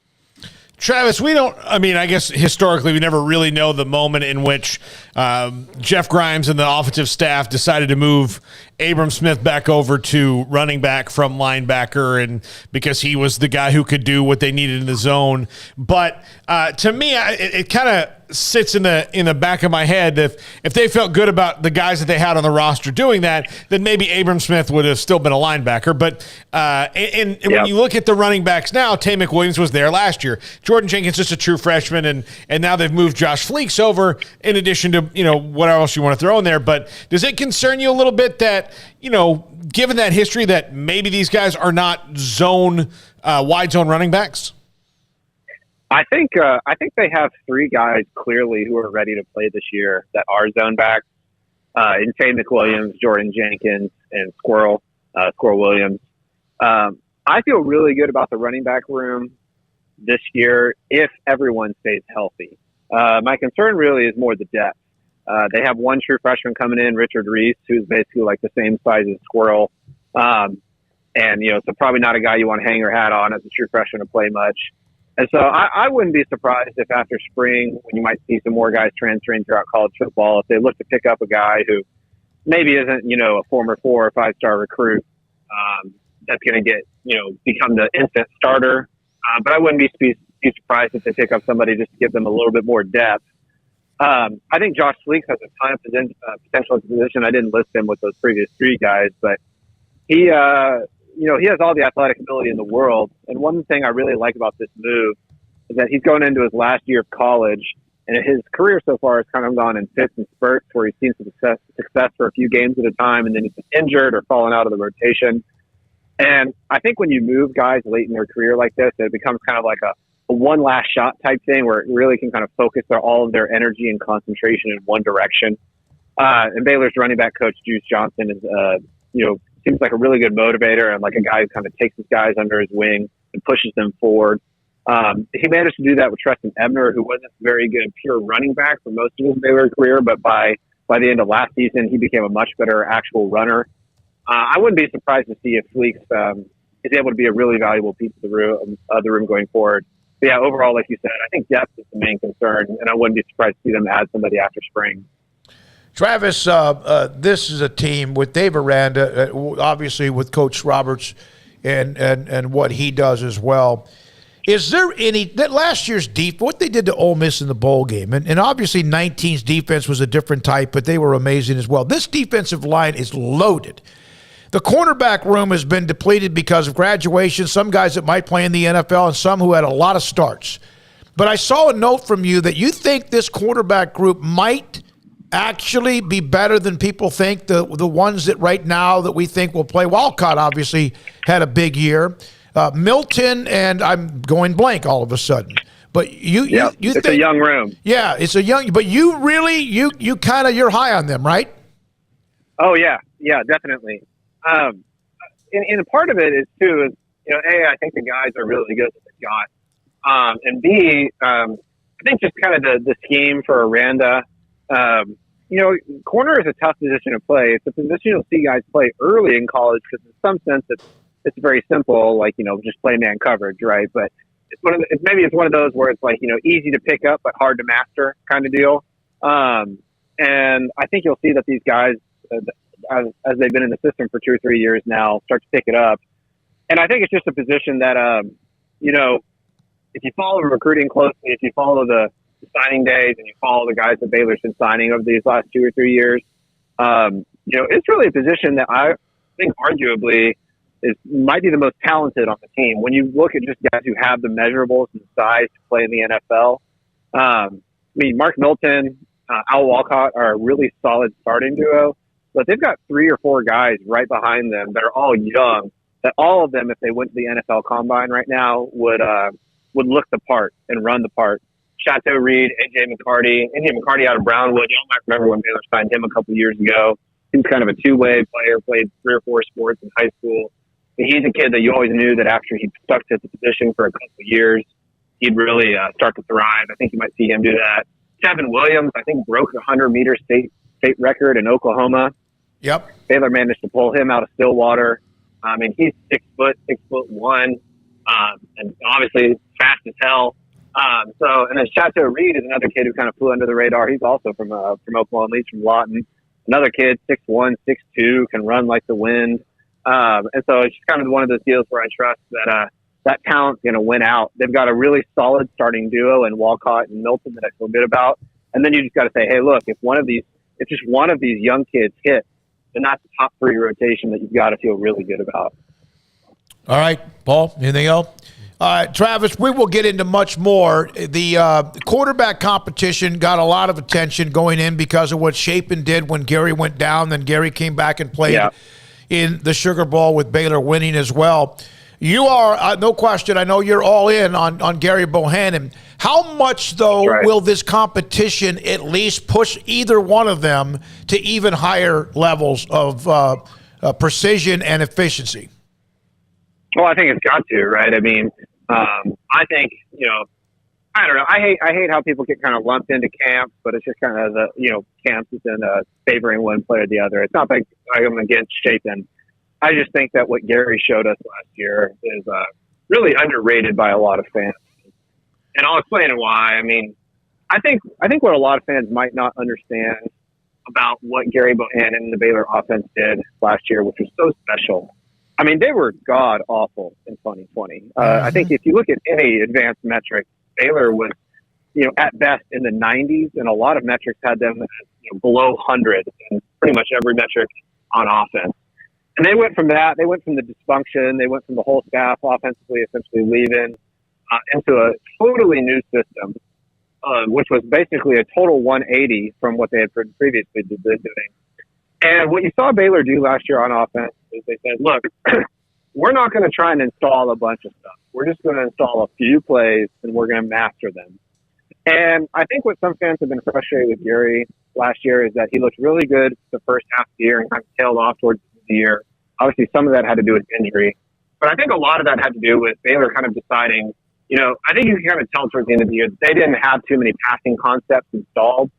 And so I think this spring what you'll see is that as the offense kind of continues to be installed further, and particularly the passing game, that we might see levels of quarterback play, whether it is Gary or with Chapin, but just kind of an elevated level of play. And to get back to your question more specifically, I mean, like I said, competition can't hurt. And it can't hurt that Chapin put some skins on the wall there at the end of the year. I've just kind of been a believer in Gary, and I think he's an NFL quarterback if all things go well this year. So I'm looking forward to that. But either way, whoever comes out on top is definitely going to be a good player. I think they've both shown that. Travis, great to have you on, man. Appreciate it very much. Travis Reeder, Sikkim365.com football analyst, and he breaks it down. You look at what we have with this site, and like today alone, Colts firing away on the story with Brian Nance leaving the Baylor staff as far as in recruiting to go join Joey McGuire at Tech. And then you see what Grayson's all over Josh White, who's apparently visiting Baylor this week. He's the young man from LSU that hit the transfer portal. And then all the other things with visitors for the scrimmage and this and that. And then Travis, Sam Bradshaw, Football Bob, when they break down particular film and whatever else they do, it's pretty amazing.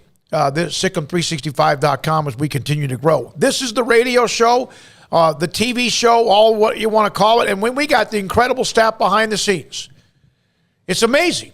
And as we continue to grow, and we are just starting, just year 2 with the show starting on Wednesday, April the 6th. We start our 3rd year of Sikkim 365 Radio. Back in a moment.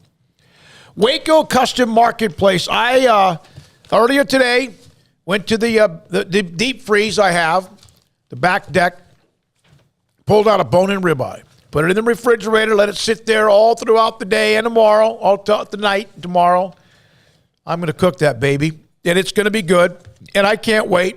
And it is delicious because all of what you get, the beef or any product at Waco Custom Marketplace is elite. They have a full-fledged butcher shop and bakery, the bakery with fresh baked bread and kolaches every day and all sorts of other sweets and treats. And then the butcher shop, seafood, pork, poultry, and, of course, beef. They have sourdough brew bread. They have that available now. They're adding a couple of new items. And, of course, if you did order live crawfish, the 30-pound sacks at $3.75 a pound this week, you picked that up. In fact, you're starting to pick it up right now or tomorrow. You order live crawfish, 30-pound sacks by Wednesday at 6. You can pick it up anytime after Friday at 4 or on Saturday. And they've had specials throughout the week. Top sirloin steaks for $5.99 a pound. That's still going on today and tomorrow. T-bone steaks, $7.99 a pound. Porterhouse at $8.49 a pound. And they also have specials on chicken tenders and pork steaks. And the $100 steak box, by the way, for $90. And they have the spray cans of duck fat. All of what you need. It's also with cold beer and wine. Waco Custom Marketplace at 425 Lake Air Drive in Waco. With so many companies and policies out there, it gets so confusing shopping for insurance, and I never know if I'm getting the policy that's right for me. Luckily, I met the team at the Niche Group Insurance Agency. With the Niche Group, you can go to one company and get access to coverage options from many insurance carriers, and you get to speak to a real person about your specific coverage needs. With the Niche Group, I know I'm getting the right coverage at the right price. If you need insurance, talk to the experts at the Niche Group at 1-800-258-8302. Riverbend Liquor and Wine, Lakeshore Drive at North 19th Street in Waco is a hidden gem. They've got a great selection of spirits, wine, and the most extensive selection of craft beer in Waco in their gorgeous walk-in fridge. And they have an amazing array of high-end bourbons like Pinhook, Weller, Buffalo Trace, Brush Creek, Hotel, Garrison Brothers, Thomas S. Moore, Hooten Young, and Bardstown. Great customer service and a convenient and speedy drive-through window. Riverbend Liquor and Wine. Find out more on Facebook and Instagram. Did you know that Waco Regional Tennis and Fitness is a partner of the city of Waco? Did you know that we are open to the public Waco Regional Tennis and Fitness offers day passes to the public for only $10 a day, and we offer money-saving memberships. Waco Regional Tennis and Fitness offers over 40 group exercise classes each week, including barre, yoga, boot camp, indoor cycling, and more. There are free weights, weight machines, TRX, rowing machines, stationary bikes, new treadmills, elliptical machines, and much more on the spacious weight room floor. Personal training available where you can be encouraged to grow. Sauna, whirlpool, tanning bed, and kids club. 17 tennis courts, 8 pickleball courts, youth and adult tennis and pickleball lessons. Waco's premier experience where you can help your mind, body, and soul. Visit our website at wacotennis.com. Call us at 254-753-7675 or visit us next to Hawaiian Falls on Lakeshore Drive in Waco.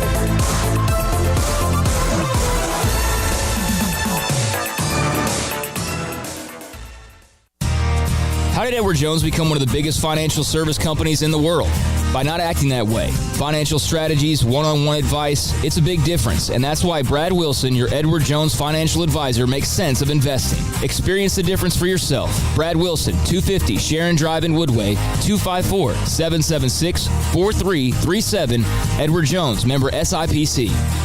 Brad Boozer, Boozer's Jeweler, joins us on Sikkim 365 Radio. Boozer's Jewelers on the corner of Valley Mills and Lake Air Drive. It's a staple of the Waco economy. And you're about to approach this time of the year where you have the holidays, special gifts. It's not that you don't have that every single day. What are some of the things you have coming up? You know, we kind of call ourselves the wedding ring store. We do all of our own custom work in-house. I've got 2 expert jewelers on staff every day. We can make anything from scratch. We kind of pride ourselves, probably 9 out of 10 every engagement ring we do is actually made custom to what the customer wants. People look at that, oh my God, I can't afford it. I can't afford something like that. You've shown me examples that you could fit pretty much any budget. It doesn't cost any more to custom make something. You still have gold, you still have diamonds, and you still have labor. Best thing about a custom piece is if you have any old jewelry or heirloom jewelry or something passed down from a grandma or somebody, we can take that jewelry and use it towards your wedding ring for the sentimental value, and then you've got the product, and then it's just a little bit of labor and a little bit of design on your part of what you actually want. You want to know why they're successful? Brad Boozer, the owner of Boozer's Jewelers on the corner of Valley Mills and Lake Air in Waco.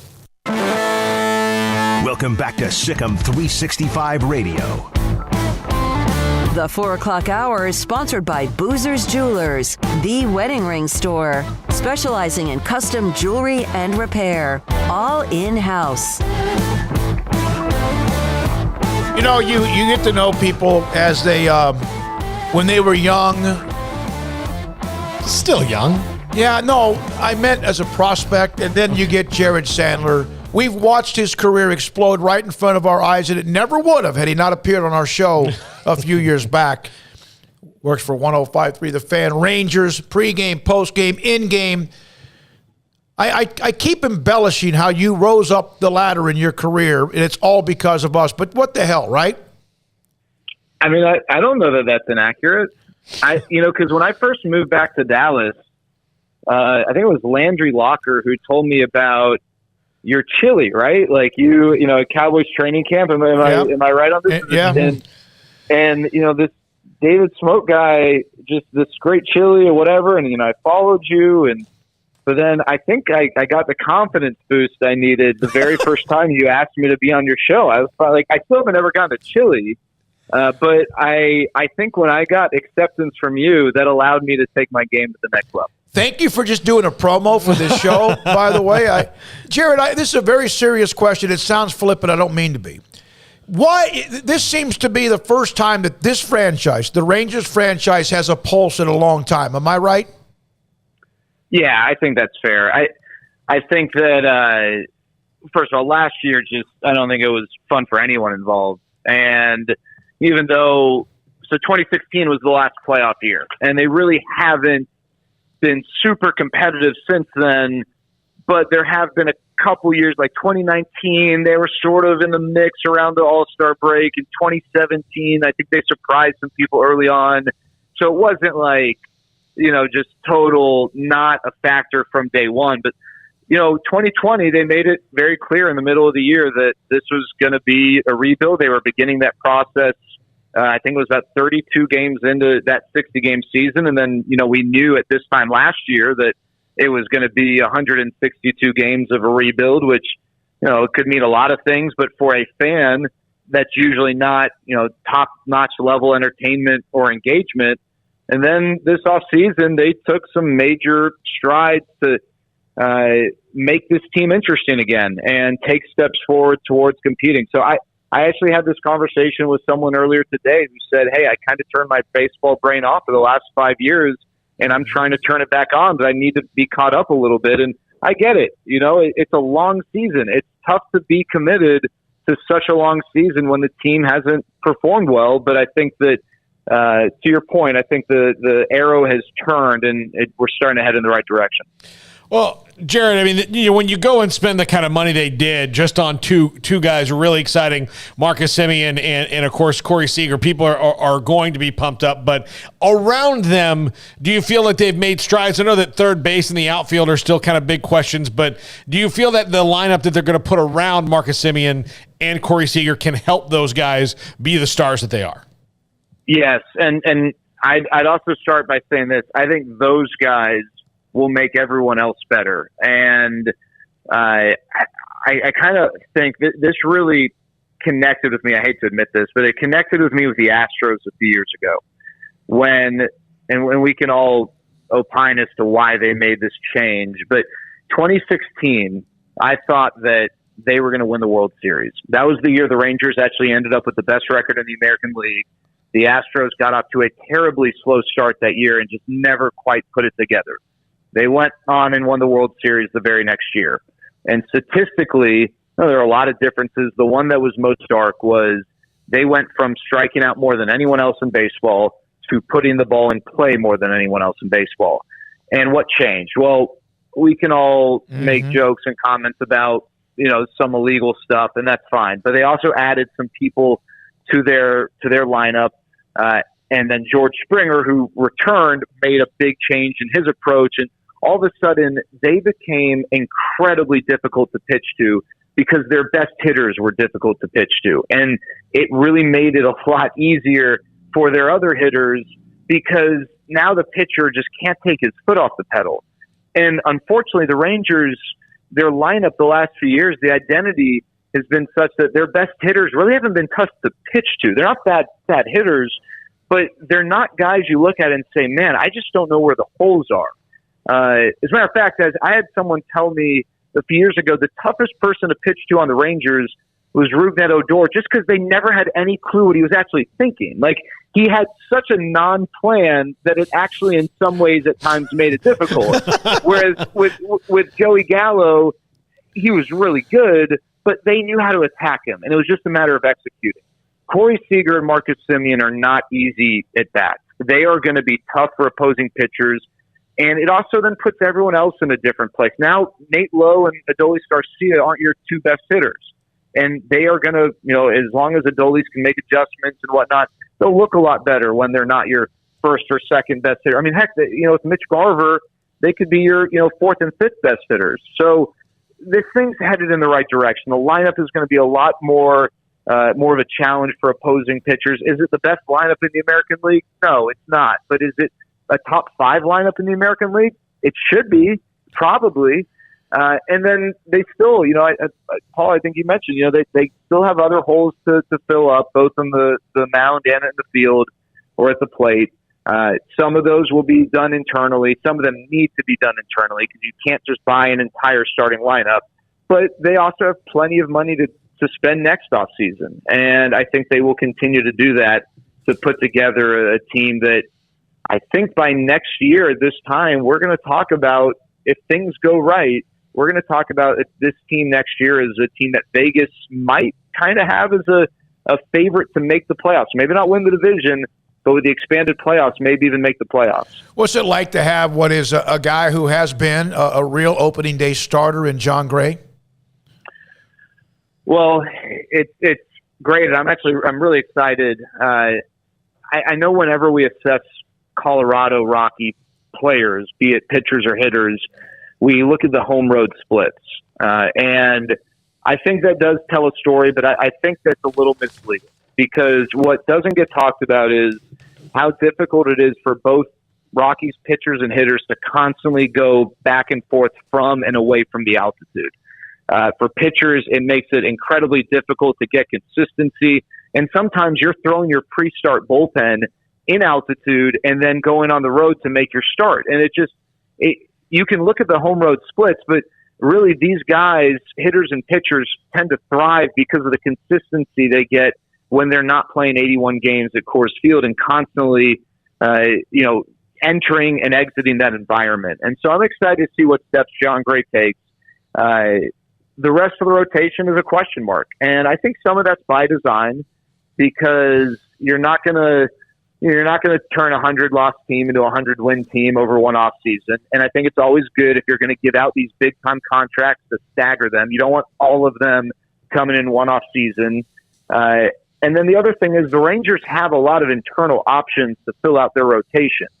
Guys who have gotten a little bit of major league experience like A.J. Alexy and Glenn Otto and Spencer Howard. And then, of course, I think the organization is super fired up about the guys who haven't yet pitched in the big league, like Jack Leiter and Cole Winn and Owen White, just to name a few.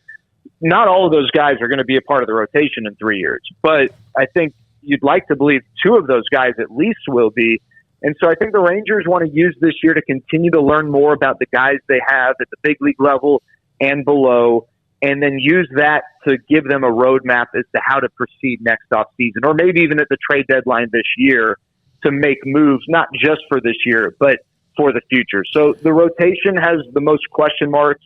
It is on paper probably the weakest unit that this team has, but I think, again, it's by design so that the Rangers have opportunities for guys to show them what they are, who they are, or who they are not, so they know how to proceed moving forward.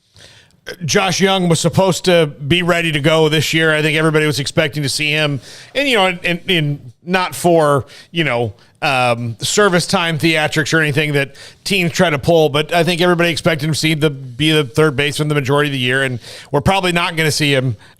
Jared, that was the position, third base, though, that I'm kind of surprised that they didn't go out, or they haven't yet gone out and taken a flyer on a veteran who's maybe a little more solid than Andy Ibanez.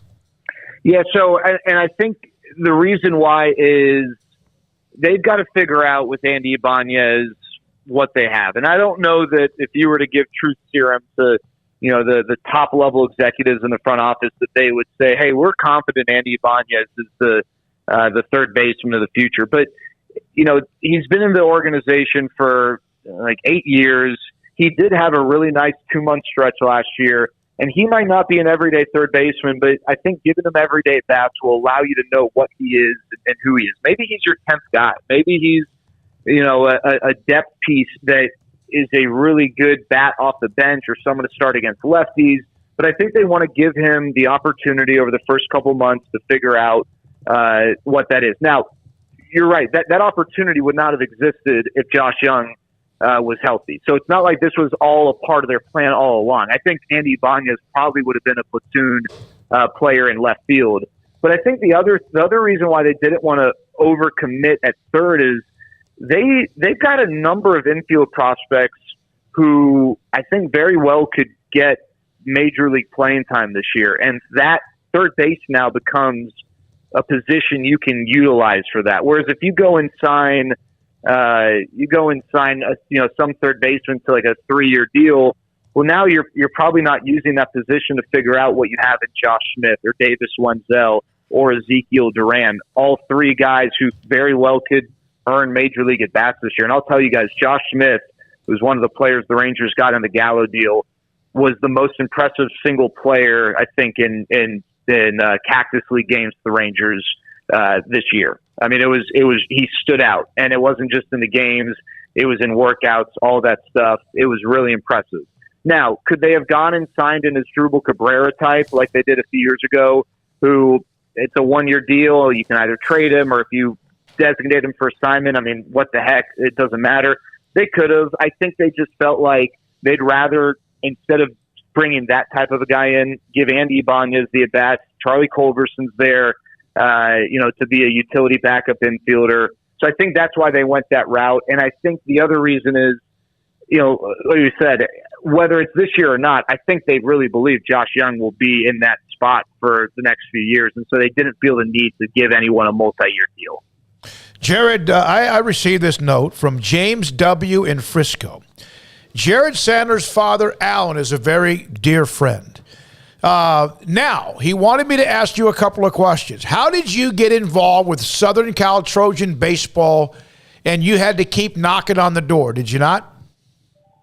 Yeah, well, I think that this is Big James Weaver, I think, who's a loyal supporter of the Tottenham Hotspur Football Club and the Dallas Spurs supporters group, which is very near and dear to my heart and my father's heart. But yeah, I was like your Rudy, right? Like I wasn't good. I was okay, I was fine in high school, but I was like the little kid who worked hard, and I was the I mean, I really was like Rudy. I don't think I drank or currently drink as much as Rudy from everything I've heard. But I think my grade, I think my grades are a little better in the movie Rudy. Like I think he struggled academically. So I don't think I had that challenge, but he was probably more athletic than I was. But yeah, I love being a part of a team. I love competing. I was not blessed with the athletic ability or the height or anything to compete at a super high level, but I was really fortunate that when I went out there, they gave me a chance to still be a part of a team environment, and I wasn't good. I didn't belong, but it was a lot of fun. Unfortunately, my 4 years at USC were at the time, the worst 4 years in USC baseball history over like 4 consecutive years. Now, I will say that 2 years later, I think the 4 years that were my final 2 and the next 2 actually were worse than my 4. So thankfully, but it was a lot of fun, and it's such a storied program. It's unfortunate though how they've struggled so much over the last 2 decades. Yeah. Not that anyone wants me to break down USC baseball, but it was a storied program. It was really cool, and I'll tell you the coolest thing, guys. Tom House was the pitching coach for my first 3 years. And while he was there, he was developing all this. It was called the RDRBI Institute, and I think the name has changed since. But it was a lot of this biomechanical stuff that was so ahead of the time. And we had quarterbacks fly in to go through his biomechanical program to optimize their throwing. And so, guys, I kid you not when I say one day I walked in the clubhouse and Tom Brady was there. And Joe Flacco, after he won the Super Bowl, was in our outfield, throwing to some random guy who was running routes for him with, all those video game dots on his body so they could get the biomechanical readings and whatnot. And that was really, really cool. I mean, Tim Tebow was out there. Pretty much anyone. Drew Brees. It was a lot of fun to. Unfortunately, the baseball part sucked, but having Tom House there made it a very A-list celebrity destination. We got to be exposed to some really cool people. That's awesome. Who's your favorite English Premier League club? Tottenham. Yep. Okay, you mentioned that and when you brought up James Weaver. Now, did you see the United States World Cup draw today?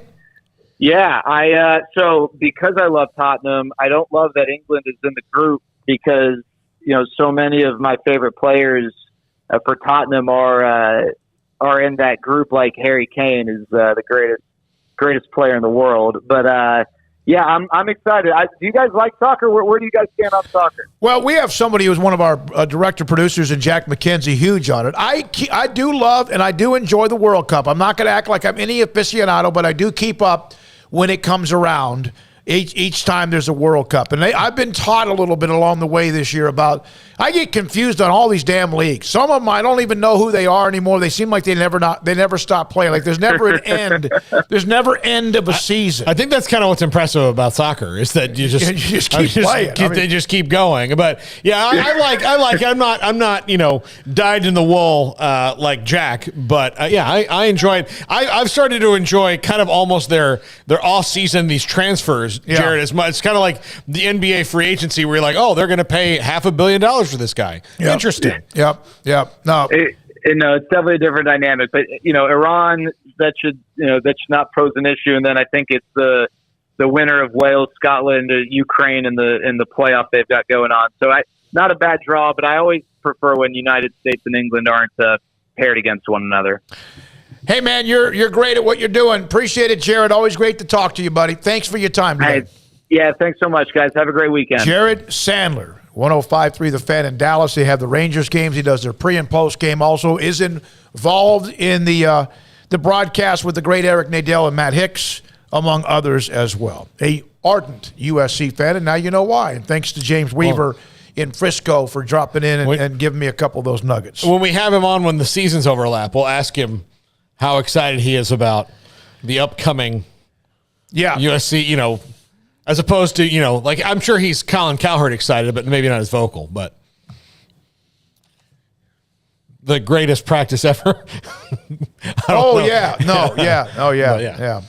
All right, we still have one more guest to come a little bit later on. Paul's Top 5 in a little over an hour. Craig's back with us tomorrow. We're going to go back to the chat room here in just a second.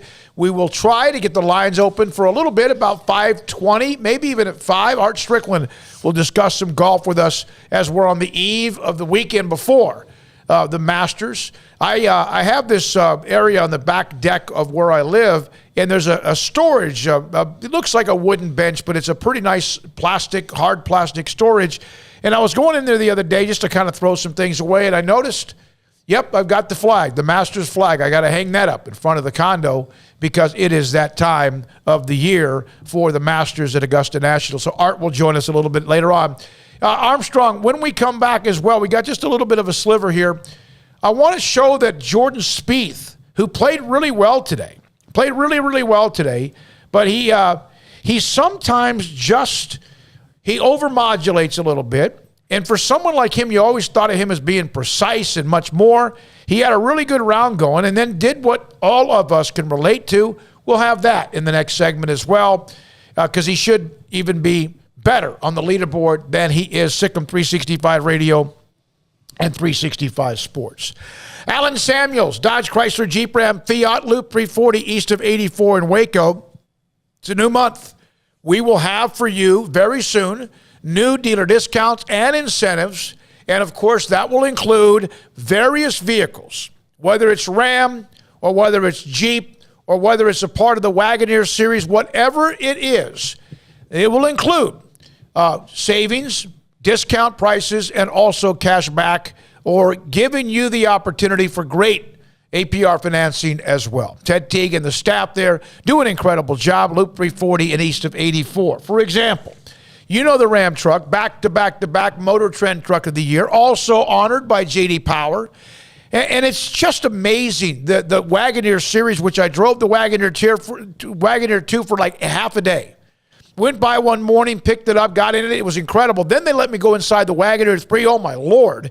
Both of them are fantastic. All the amenities are crazy. The newest styles, delivering style, dependability, safety, and so much more to you and your family. Alan Samuels, a new month. So we'll have new incentives and much more to come on Monday of next week. Loop 340 east of 84 in Waco. What? Hey, this is Bryce Petty, former starting quarterback and two-time Big 12 champion, and I know firsthand the importance of being in top shape both on and off the field. So listen up, men. If you're feeling beat down day in and day out and looking for that high-performance edge that separates the men from the boys, then look no further than the Petty Clinic Low T in Waco. Petty Clinic is a comprehensive men's healthcare clinic with an atmosphere catering to men. Board-certified Dr. Kent Petty has a special interest in offering the highest quality medical care to men of all ages. Some of the services offered include screening and treatment for low testosterone or thyroid, infertility, high blood pressure, diabetes, high cholesterol, sleep apnea, while offering comprehensive wellness exams and complete men's health lab panels. High performance men, remember, it's not just a Petty thing. This is Bryce Petty, encouraging you to reach out and Google search Petty Clinic Low T or go to pettycliniclowt.com and get your complimentary lab screening today. Camille Johnson Realtors guide you seamlessly through the process of buying your dream home or selling your current one. Commercial, farm and ranch, or residential, Camille Johnson Realtors can smoothly and successfully lead you through any transaction. With a team of 28 experienced agents who are excited about serving you, Camille Johnson Realtors services the entire greater Waco area. If you're in the market to buy or sell, contact Camille Johnson Realtors, 104 Midway Center in Woodway, or find them online at www.camillejohnson.com. Camille Johnson Realtors, elegant, charming, warm welcome home.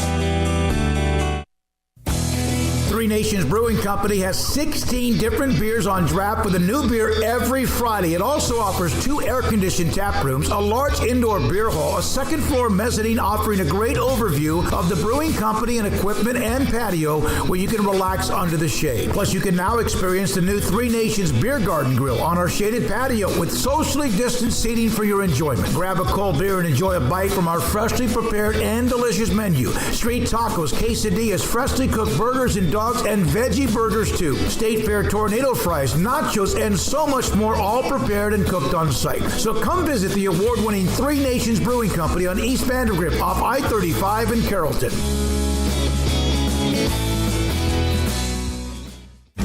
Shorty's Pizza Shack at 12th and Bagby is a homegrown, family-owned and operated must-visit pizza place in Waco. Fantastic pizza by the slice or get the whole pie to share. Great happy hour specials every single day, and it's not just pizza. Great wings. You have to try the Sikkim sauce, chili cheese fries, pizza pillows, and more. Dine in for a great hangout or carry-out. Order online at shortyspizzashack.com or do yourself a favor and bring your crew to the restaurant at 12th and Bagby. Shorty's Pizza Shack. Tell them Paul sent you by.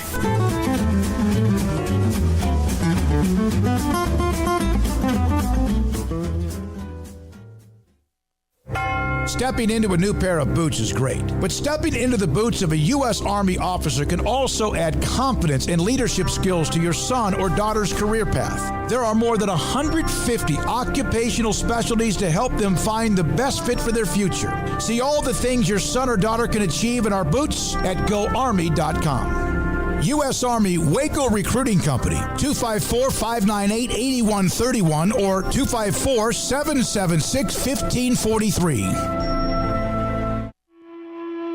This is Sikkim 365 Radio. Text us at 254-339-1122. The Sikkim 365 Radio text line is sponsored by Riverbend Liquor and Wine, with the most extensive variety of craft beer in Waco. A hidden gem on Lakeshore Drive and 19th Street. We are on the eve of the Masters. Augusta National next week is probably, I know that the week the NCAA tournament begins, to me, the first weekend of college football, the first full weekend of college football. It's hard to beat them. Opening day, Major League Baseball, which is kind of different because it seems like it's so kind of scattered. But the week of the Masters, to me, is as good as it gets. Right now, they're playing down in San Antonio. They were in Austin last week with the Match Play Championship. Scotty Scheffler won it. But Jordan Spieth today, at one point he was 1 over, got the 4 under, ended up 2 under par, so he's okay. He's in pretty good shape. He's going to make the weekend. The cut's going to be, I don't know where it's going to be. It's going to be at -1, so he's 2 under. So I think this is on number 6. He had about a 2 or 3 foot putt, and I'm going to try to explain this to you. Here we go. So he's on this fairway bunker, second shot left fairway, hits the green. It's a par 4. He's on the green, and he's putting for a bogey right here, a par right here. Now, it's slick as hell. That course is hard. Now, watch this. Whoop. And you got to be careful even here. He jabbed it. So 3 putts from within probably, I'm going to say, 3 feet. No, you couldn't. Miss 3 putts like that? Yeah, sorry, I'm dying here. I can miss 3 putts like that. I don't know if you're going to make it. Like through the rest of the show like this? Yeah, no, I won't. Do you need some water? Here, I have germs and everything, but if you need to, this is what I talk about. Okay, don't put your lips on this plastic. I didn't. Okay. I didn't. I think I can go back and zoom in. You'll see that I did not.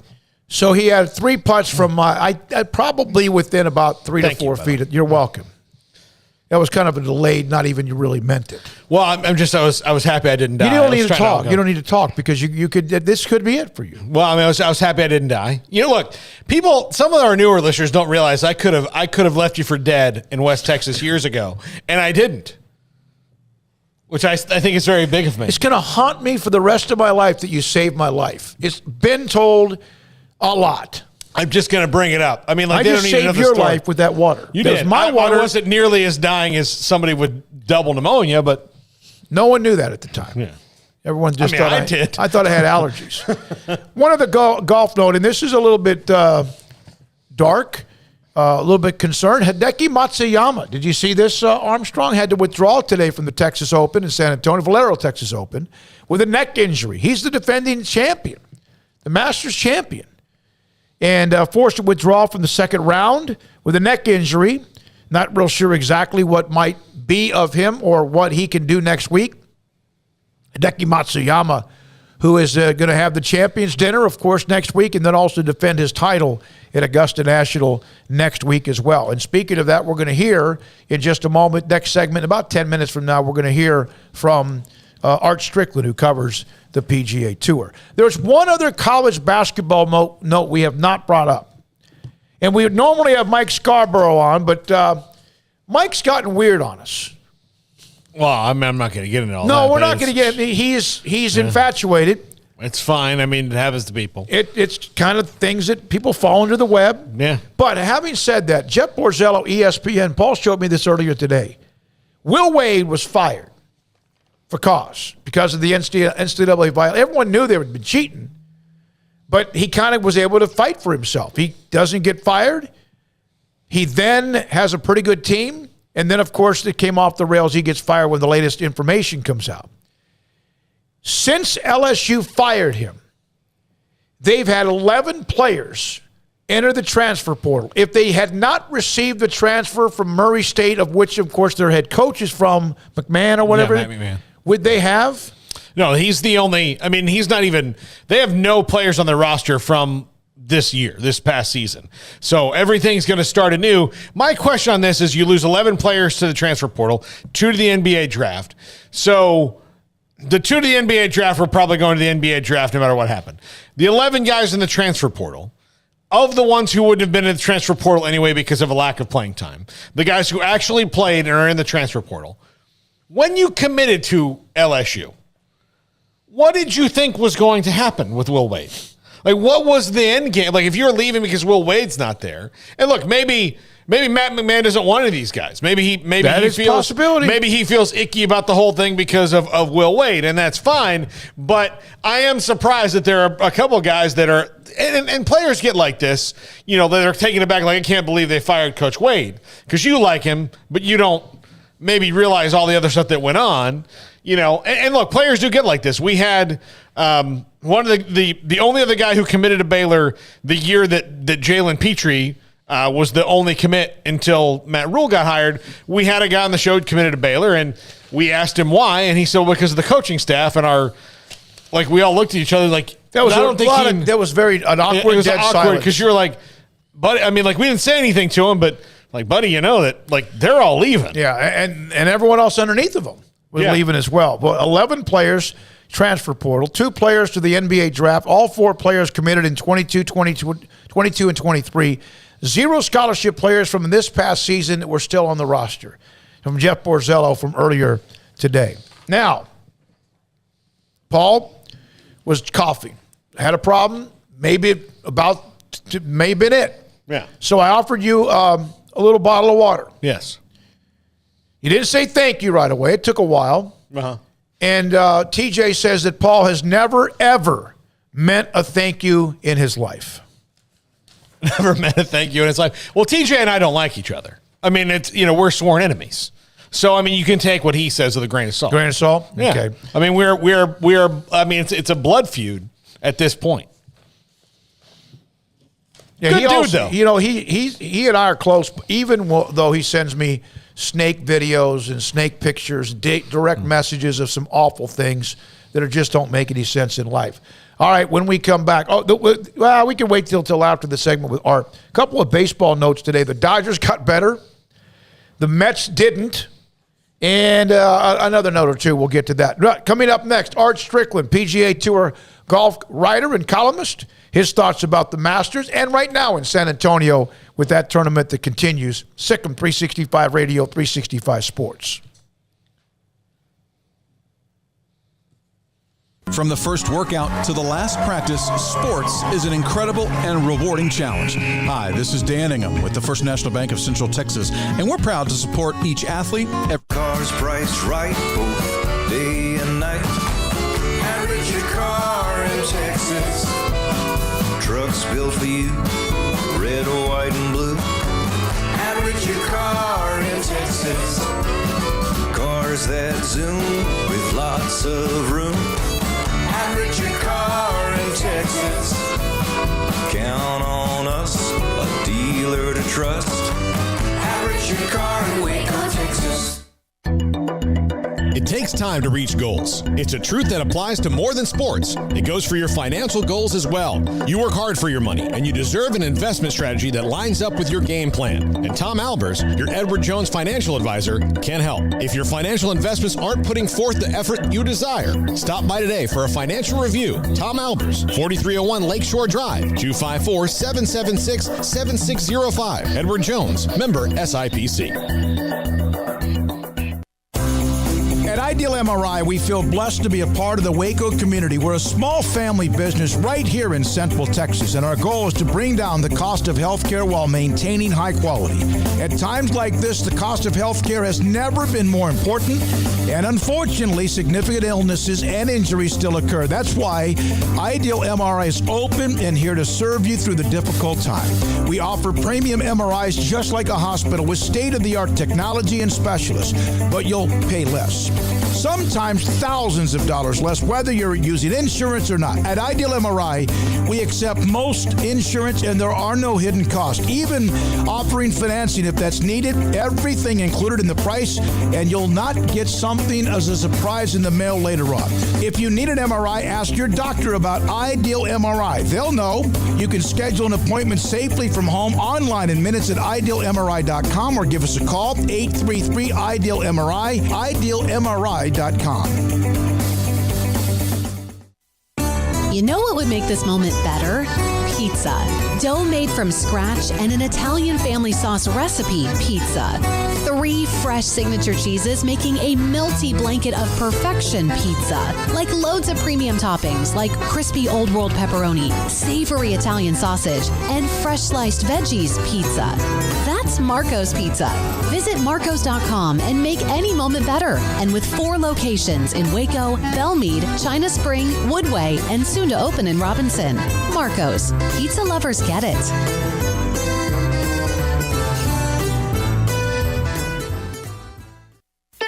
Don Humidor, your home with a 48-foot walk-in humidor with the elite cigar brands from around the world, including the #1 cigar of the year, Aging Room Cuatro Nicaragua. Plus, they have the great brands like Macanudo and Artur Fuente, Rocky Patel, Aston, and so much more. CBD, great for sore muscles, aches and pains, sleep, Vita Dreams, and anxiety, mild depression, general health and wellness. Their staff very knowledgeable on the subject. If anyone is curious about CBD, ask Carol and Ashley. Don Humidor in the Townwood Shopping Center off Valley Mills in Waco.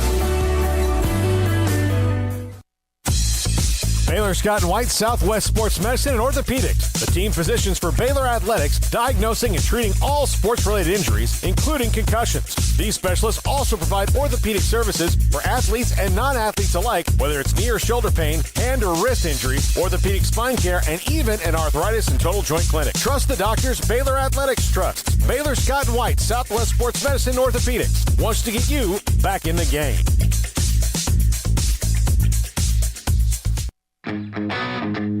Welcome back to Sikkim 365 Radio. Corral pumps. Pressure again, and they get to him. That was Cole Maxwell. The 5 o'clock hour is sponsored by Edward Jones Investments with financial advisor Tom Albers, staying in touch with you and your money through these difficult and changing times. Edward Jones, making sense of investing. Here's David Smoak and Paul Catalina. All right, this 5 o'clock hour begins, and we mentioned Valero Texas Open. We showed that little 3-jack from Jordan Spieth from very close in. Mentioned Matsuyama had to withdraw from the Valero Texas Open in San Antonio. The Masters, of course, around the corner is an incredible week. Art Strickland covers the PGA Tour. Art Strickland joins us on Sikkim 365 Radio and 365 Sports. Art, I fell for it earlier today, hook, line, and stinker, when I saw a tweet that said, Charlie Woods, I want to announce my dad, and I just coughed all over myself with excitement. Now, he was there this week. He was at Augusta National this week. Are you getting any kind of feedback on what, in fact, may have been learned from that trip? Yeah, I think the main thing to learn from that trip, Smokey, is that Tiger has always said he won't play in an event unless he thinks he can do well. He won't play in an event just to shoot 85 and wave to the crowd and say thanks for coming. And so the fact that he took his jet with his son, Charlie, your new Twitter pen pal, and Justin Thomas, his good friend, and all three of them through to Augusta, tells me he's exhausting all avenues to play. And to be honest with you, I would be surprised at this point if he doesn't play.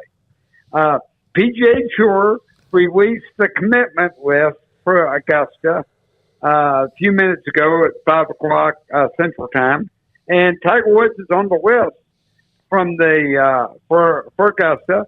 The only thing is the PGA Tour does not run Augusta, does not control Augusta, and certainly doesn't have any idea of Augusta. And that's what people sometimes fail to understand, is that if Tiger decides to play, he's not taking a spot from someone else.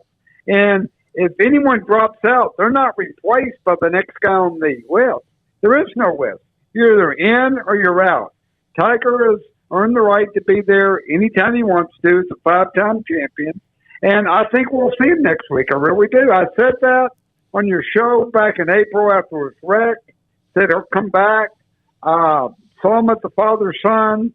Saw the way that he's really doted on his kids. And so I think you will see him back. And I think you'll see Charlie caddying for him at the par 3 on Wednesday.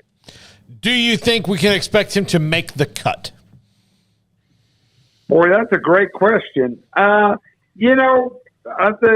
Masters, because it has its own qualification system, doesn't do any of the money list or top 100 or any of the stuff like that. You can qualify from Augusta for 15 different ways, but it's their system. So I think that the field is obviously not as strong as some of the other fields just because they don't go off of points or money. They've got their own individual criteria. So I think so. I think if he plays, I'll put it this way, Paul. If he plays and makes it through the first round, doesn't WD, I think he will make the cut. And no one knows for sure. Go out there and play 18 and see what's going to happen. And it's a very difficult walk. Smokey, you've been there before. Yep. I've certainly been there many a time. It's very steep. Coming up 18 almost, directly uphill. 9's uphill. 10 is almost downhill. So really difficult, walking course. But no one knows that course better than Tiger Woods, who's playing next week. No one. And he has said himself, my putting, my chipping, my hands are all good. My only problem is walking. And, you guys know that putting and chipping, especially on those diabolical greens, that's who wins the tournament. So I think in Tiger's mind, he's made the decision. I'm going to push through the pain. It will be very painful for him. And I'm going to give it a go and see what happens. All right, so when his name right now is among those, and we're going to get into some other guys too, but his name is right now among those who is remains scheduled to be played. When he can tease everybody up until what, Thursday morning or what? Yeah, traditionally the Masters publishes the first round pairings on Tuesday afternoon. So I would think just as a courtesy to Augusta, he would let them know by Tuesday if he's a go or not. I mean, obviously, I think Brandel Chambly said this earlier this week.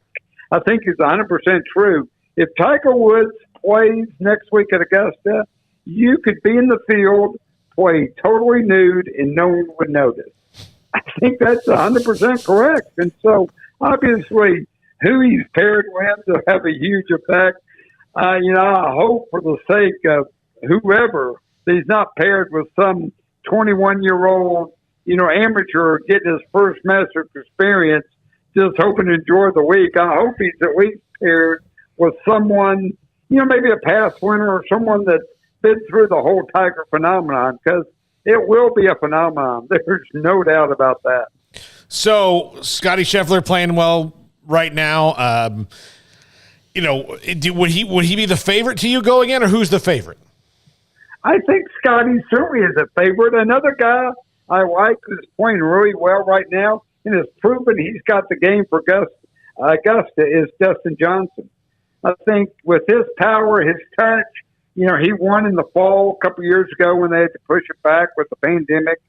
And he's playing well, played really well with match play, Dale match play. And, as long as he stays off the stairs, about 4 years ago, he came in as the favorite and slipped on some stairs going up in his rented house wearing socks and injured his back, had to pull out. So hopefully that doesn't happen. But I like Dustin Johnson a lot. I like Scotty.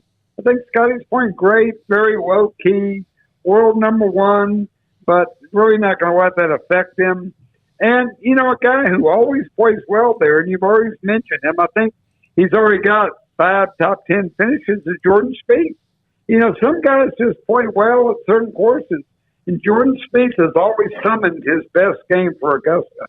So, the 3-jack from 2 feet, which is certainly relatable to me, gives me a little pause, but I think Jordan Spieth will be in the mix come next week. Yeah, and that's something. I mean, he wasn't paying attention, and that of course the undulations. And I will say this, and I know we're talking discussing Augusta National.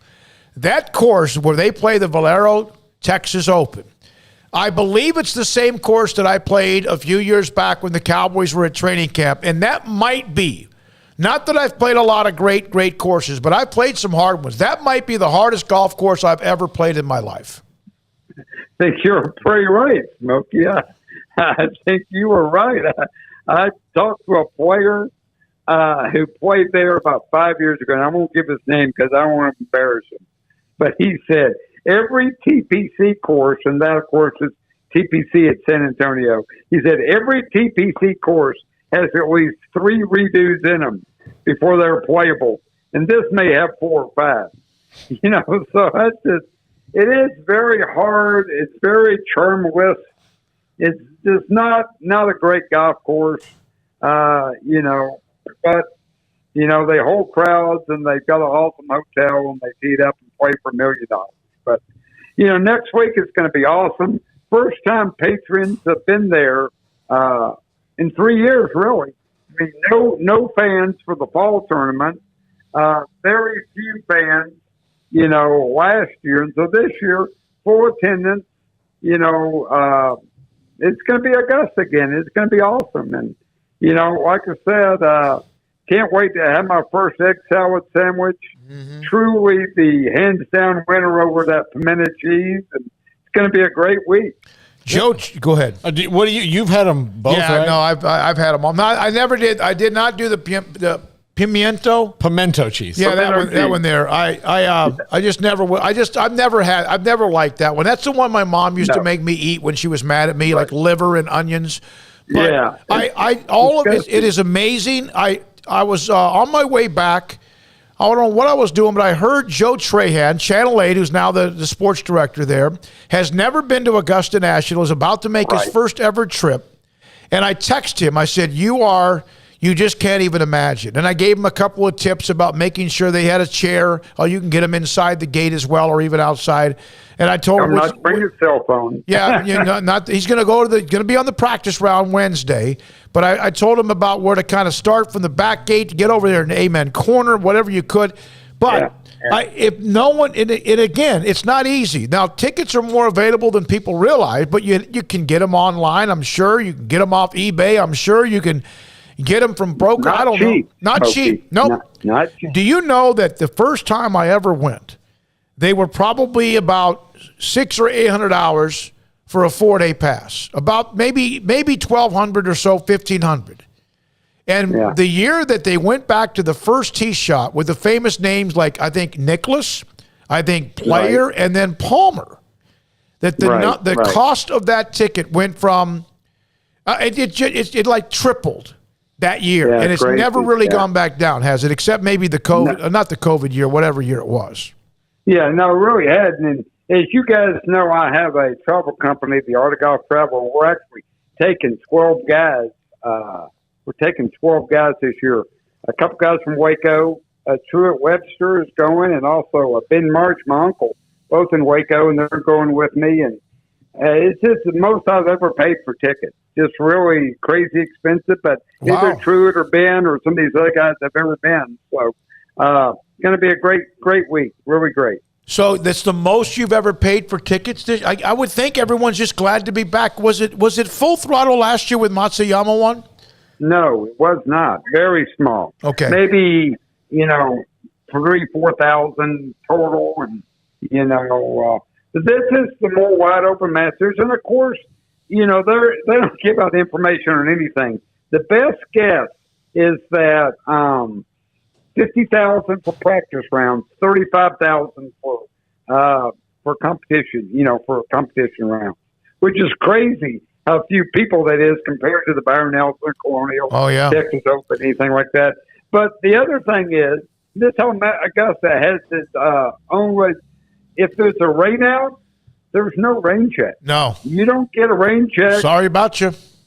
I looked at the forecast for Tuesday. Hopefully no one's listening to this. Tuesday practice round tickets, 95% chance of rain on Tuesday. Yeah. All right, Art. Looking forward to it. We'll definitely be in touch. They still have I'm going to ask you about some of the things that they have that maybe others have, but I know you can't bring your cell phone in, and practice round you can, but do they still have the bank of phones where you can just walk up to them and pick up the phone and call anywhere you want? Yeah, they still have those because they don't have cell phones and they don't have cell phone cameras, and so they still got the bank of phones. Parking is still free. The funniest thing, Smokey, you probably saw this, when you're driving to the golf course, you see signs and people charge, park here, $20, park here, $10. You think to yourself, that's a heck of a bargain. I can park in those guys' yard for $20 and just walk to the course. I'm in. Yep. And you go about a little bit further, there's these huge signs, free patron parking. So you're parking right next to the golf course for free. Yep. I mean, it just blows you away. Yep, it's amazing. And the food, even, like there's this one site that I got a card in the mail, reminded me about order golf shirts, the ones that have the logo.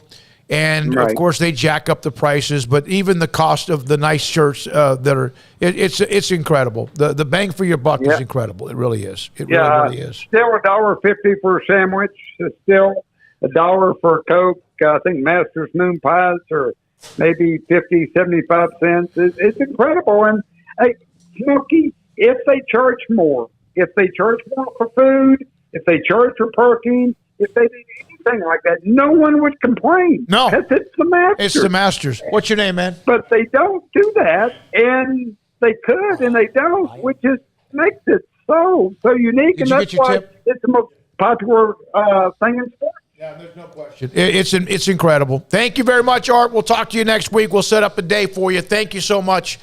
All right. Art Look Strickland. forward to talking to you from Augusta. Art Strickland, Baylor, great.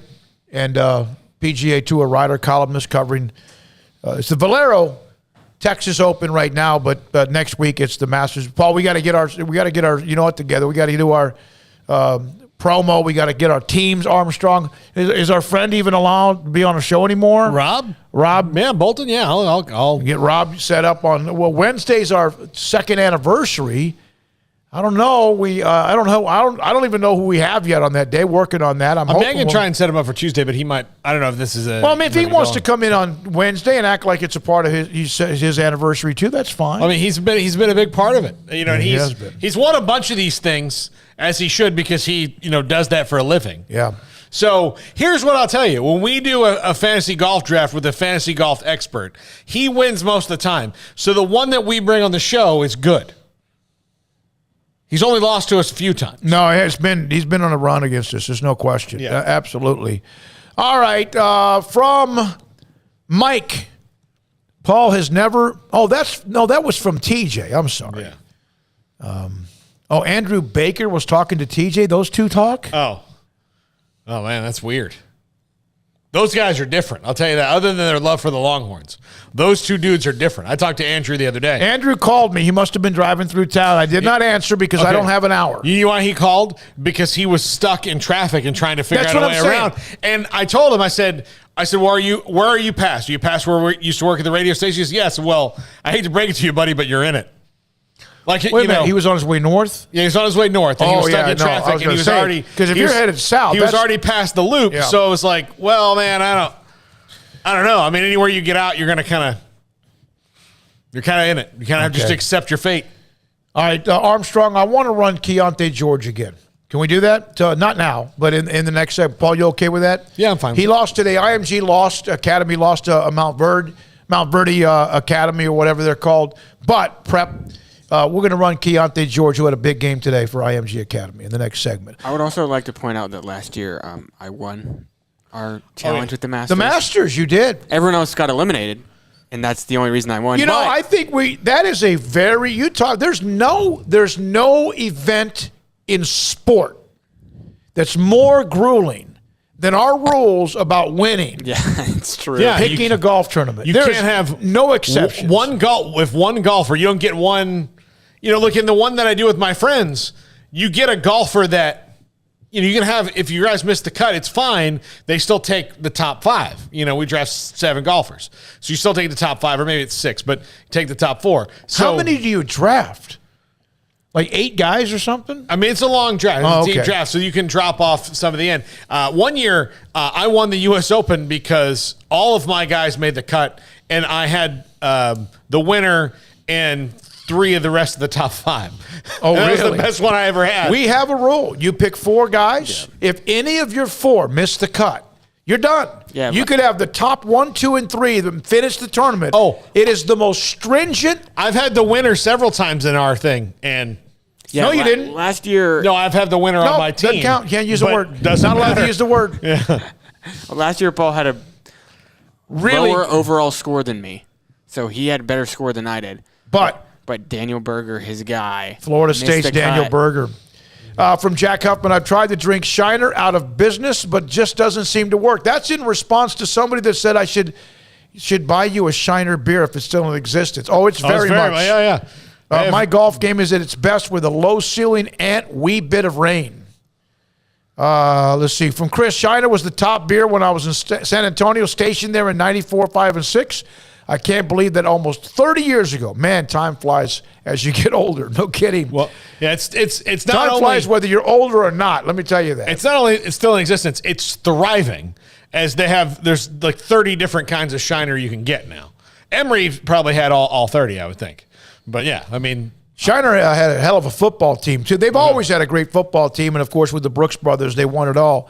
Let's see. From Jack, this is from Jack Huffman, by the way. However, sometimes golf gets in the way of Shiner puck time. Chris, I tried golf once. I am just not a golf guy. You are, you're not, but people love the sport. I'll tell you another sport that's exploded, disc golf. Because it's less expensive, and there's a course along the Brazos River here in Waco that hundreds and hundreds and hundreds of people were here just about a month ago or so, and it was not just one day. It was over 3 or 4 days and loaded up the city of Waco. All right, when we come back, a couple of baseball notes a little bit later in the show. Paul's top 5 on the Final 4. But coming up next, Keontae George, who's already signed with Baylor, part of IMG Academy, as now Baylor's season, of course, has been over for a couple of weeks. Looking to the future, this young man is a stud, a great shooter, a scorer, but he can do more than that. And he's next on Sikkim 365 Radio and 365 Sports. PettyClinicLowT.com. Dr. Kent Petty can help you become the high-performance man that you want to be. How does he find out? How do you do that? How does he help you? How can he help you? Go to his website, PettyClinicLowT.com, top left-hand corner, email and phone number. Call the office. Tell him I sent you. 1 out of every 3 men have symptomatic issues of low testosterone. Low testosterone creates a lot of things, including, energy, helping you sleep better and your sex drive. So when it drops, when your testosterone levels start to drop, part of Father Time, you can lose any of those things that used to be okay. You sleep better, now you don't. Energy used to be great, now it's not. Sex drive was okay, maybe good. Now it's not. That could be a low testosterone issue. Dr. Petty will set you up to get lab results, get your blood, get your test results. And by the way, that fee is free. And then check your results. And if your testosterone levels are too low, put you in a program to help you increase your testosterone levels so you can be the high-performance man you want to be. You hear a lot about the sex drive and ED and all that. It's not just that. It could be your energy and sleep habits as well at pettycliniclowt.com. From the first workout to the last practice, sports is an incredible and rewarding challenge. Hi, this is Dan Ingham with the First National Bank of Central Texas, and we're proud to support each athlete, every parent, and our educators. From families, small businesses, to the biggest industry, we're here to help. With remarkable products like our free First mobile app, we've got banking ideas that fuel big dreams. That's the First National Bank of Central Texas. Familiar faces making local decisions. Member FDIC, Equal Housing Lender. Jeep Celebration is going on now at Allen Samuels. Come see the newest Grand Cherokee, the new 2022 available in a 2-row or a family favorite, the 3-row Model L. Jeep re-engineered for the future. The Grand Cherokee is ready for the next great adventure. Are you? Find legendary power and confidence, along with head-turning style, is what Grand Cherokee is. First responders get a $500 discount. Shop Allen Samuels, DCJ.com, or come in and see our huge selection of brand new cars and trucks. Come by. Let's be friends. You want to know why Stonewood Dental is so successful? Listen to what happy customers have to say. It's pleasant. It's different than any other dentist office. I really feel like they care. And it's not that you're here for 2 hours waiting on someone to take care of you. It's quick and easy, and I bring my kids, and my kids love being here too. They really love the treasure box. Staff is really nice and accommodating, real friendly. You feel more like home. It's not sterile looking. Everybody has their own personalized rooms with decorations and decor, and they'll even have a blanket for you when it's cold. I've recommended people to actually come here, and they are patients now. I really love it here. It feels like family. Learn more, stonewood-dental.com. Parenting is full of surprises. You never know what to expect. So after our son was born, I called my Texas Farm Bureau insurance agent to set up a life insurance policy in case something happened to me. Sawyer is now 2. And we'll soon have a sister. There's no one else I would trust with protecting my family. Stop by and see our agents at one of our 3 McLennan County locations. Coverage and discounts are subject to qualifications and policy terms and may vary by situation. Stepping into the boots of a U.S. Army officer can add confidence and leadership skills to your son or daughter's career path. See all the things they can achieve in our boots at GoArmy.com. U.S. Army Waco Recruiting Company, 254-598-8131 or 254-776-1543. Automatic Chef Canteen is a full-service micro-market vending and office coffee provider with state-of-the-art vending equipment, a wide variety of products, and offering custom-fitted micro-market vending office coffee solutions for your employee break room. You want a full break room solution and a workplace oasis? Well, Automatic Chef Canteen, locally owned and operated for over 50 years in Central Texas, also includes in-house mechanics on call 24/7 for fast, reliable service and maintenance. Automatic Chef Canteen, 6900 Imperial Drive in Waco, or online at automaticchefcanteen.com. Welcome back to Sikkim 365 Radio. The Sikkim 365 Radio app is sponsored by Allen Samuels Dodge Chrysler Jeep Ram Fiat in Waco, your friend in the car business at Loop 340 and east of 84. Come by. Let's be friends.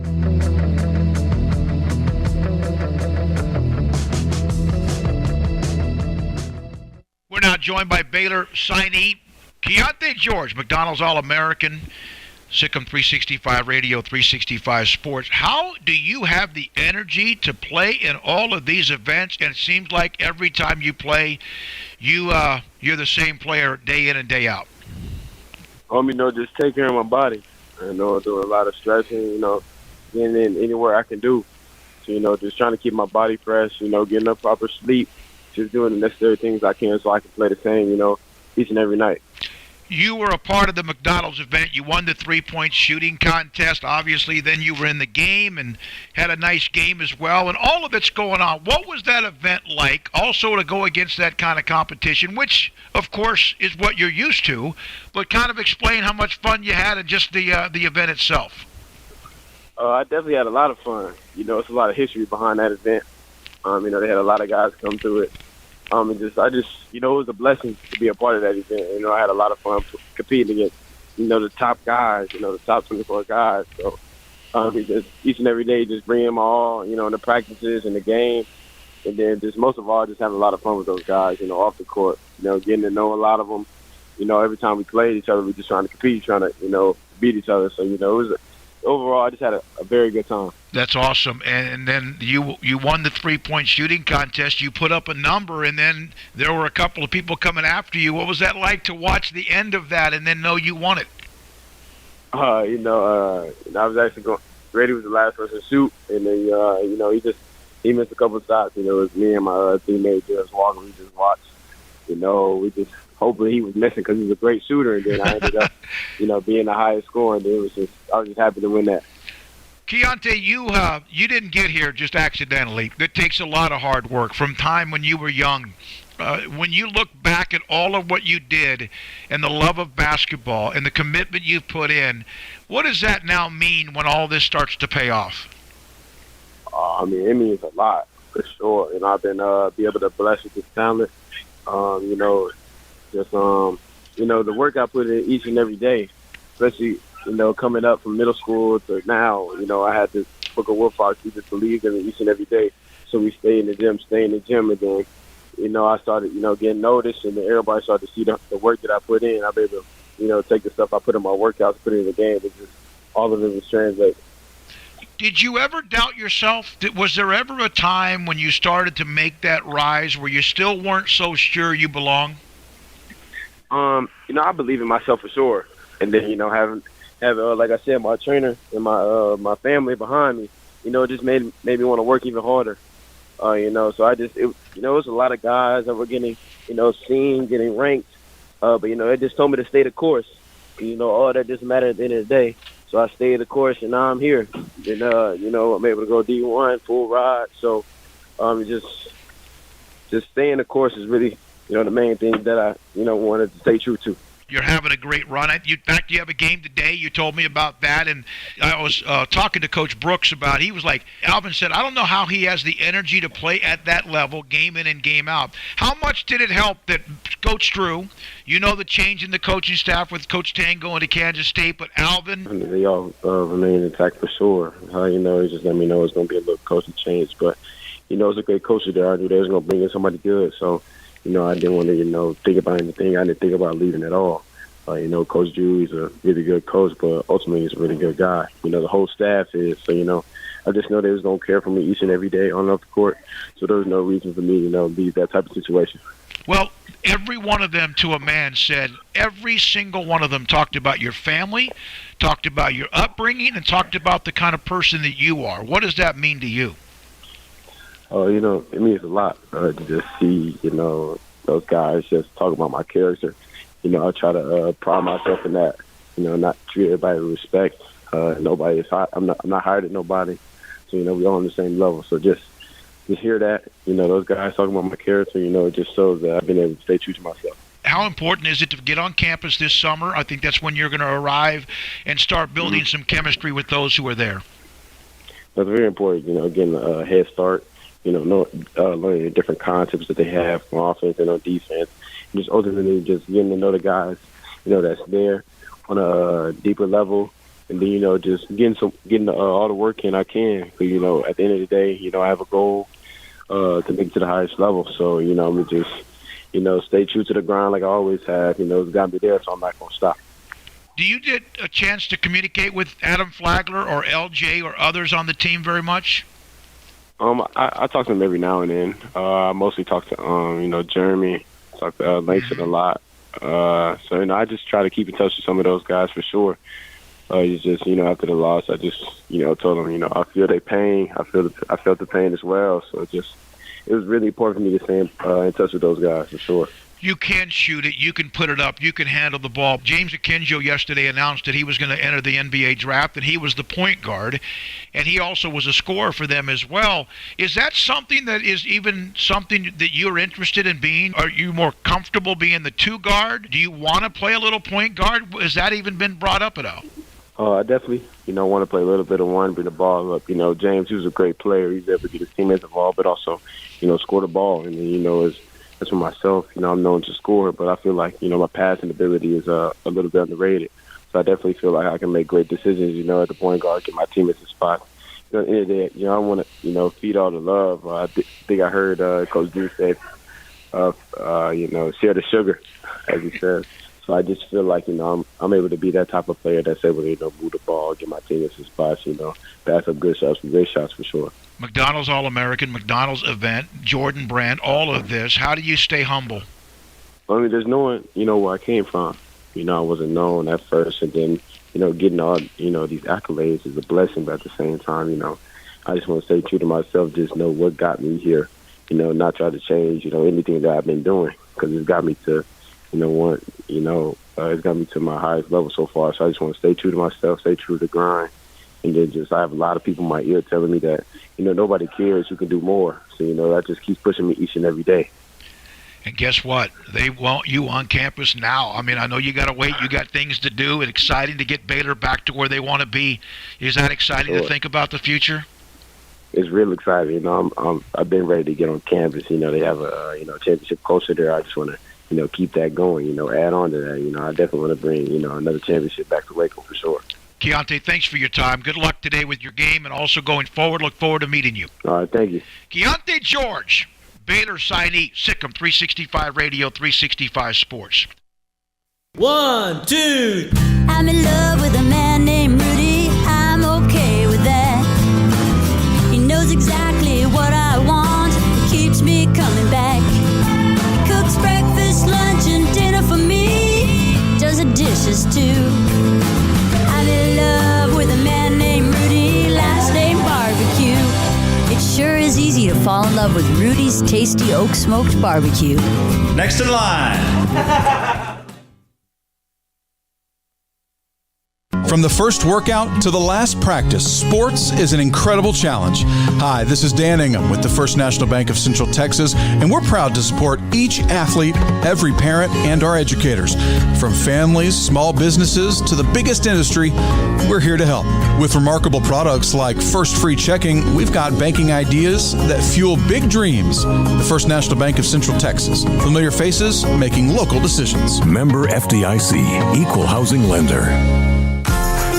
Automatic Chef Canteen is a full-service micro-market vending and office coffee provider with state-of-the-art vending equipment, a wide variety of products, and offering custom-fitted micro-market vending office coffee solutions for your employee break room. You want a full break room solution and a workplace oasis? Well, Automatic Chef Canteen, locally owned and operated for over 50 years in Central Texas, also includes in-house mechanics on call 24/7 for fast, reliable service and maintenance. Automatic Chef Canteen, 6900 Imperial Drive in Waco, or online at automaticchefcanteen.com. Do you or your kids get nervous about going to the dentist? Stonewood Dental, Dr. Steve Childress, he can help. I've spent a career taking care of patients who as children had bad experiences, and now they're adults that hate going to the dentist. If I get a kid at 3 years old and they come every 6 months and it's a happy experience, it's normal for them. Now they have an accident at 6 or 7 or 8 at school. Now they have a broken tooth or a trauma. And they have to come here. They're used to lights. They're used to water in their mouth. They're used to experience. They already trust us. it's amazing what we can do with that kid without it being a negative thing. But if I see a 6 or 7 or 8-year-old that's never been to the dentist, and now they have a trauma or an unfortunate unexpected toothache, it's harder to do that for that kid and it not be somewhat of a negative experience. So bottom line is I try to teach kids and adults and teenagers and everybody the way I'd want my family treated, which is where it's a necessary part of life. You just take care of it. It doesn't have to be that big a deal. Learn more, stonewood-dental.com. When we moved to Texas, we were like fish out of water. We didn't know anyone in our neighborhood until our Texas Farm Bureau insurance agent came to the house. She was so helpful and reassuring, a friendly face with that Texan hospitality I'd heard about. When we purchased a Texas Farm Bureau insurance policy, we knew we were making the right choice. We knew our family would be protected. Stop by and see our agents at one of our 3 McLennan County locations. Coverage and discounts are subject to qualifications and policy terms and may vary by situation.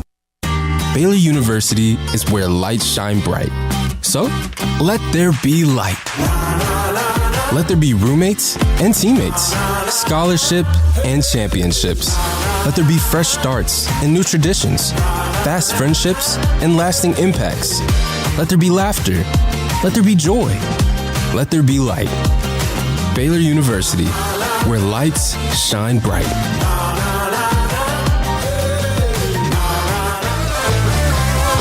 Welcome back to Sikkim 365 Radio. Offset with Smith in the backfield on 2nd and goal. And instead, they come around with the tight end. Ben Sims takes it in.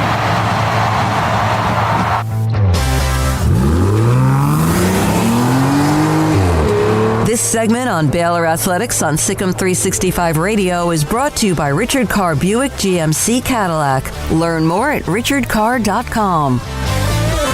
Here's David Smoak and Paul Catalina. All right, we just had Keontae George, Paul's top 5 in a moment. The chat room's all over the place. Jack and Chris are dominating the conversation on things in El Paso now. Now, from Jacob deGrom, as good a pitcher as there is in baseball, but he's not been healthy lately. And, I mean, he was going to possibly flirt with Bob Gibson's earned run average record. When you throw as hard as he does, though, you know, and he's a spindly dude, but, I mean, it happens to guys of all. I mean, this is how it is. I don't know if he would have gotten to Gibson's 1.12 and 68, whatever, but he was at 1.08 ERA, 15 outings a year ago, 7-2. Elbow injury sidelined him for the entire second half of the season. Came back to camp healthy. 1 run over 5 innings. Struck out 10. But all of a sudden, set to undergo an MRI on his right shoulder. Will not make his scheduled spring training. And now apparently there could be a stress fracture issue. Yeah, stress. They call it a stress reaction, as if that's going to make you feel better. I just now realized Buck Showalter's the manager of the Mets. Yeah, that's a bad idea. Timing for, of course, it's a week away from the start. He was supposed to start the opener. This is a guy that's been dominant. It's so sad, pitchers and the injuries that you may have. Yeah, I'm sure Buck will motivate him to get back. Craig I Kimbrell. say that sarcastically. Craig Kimbrell traded from the White Sox to the Dodgers.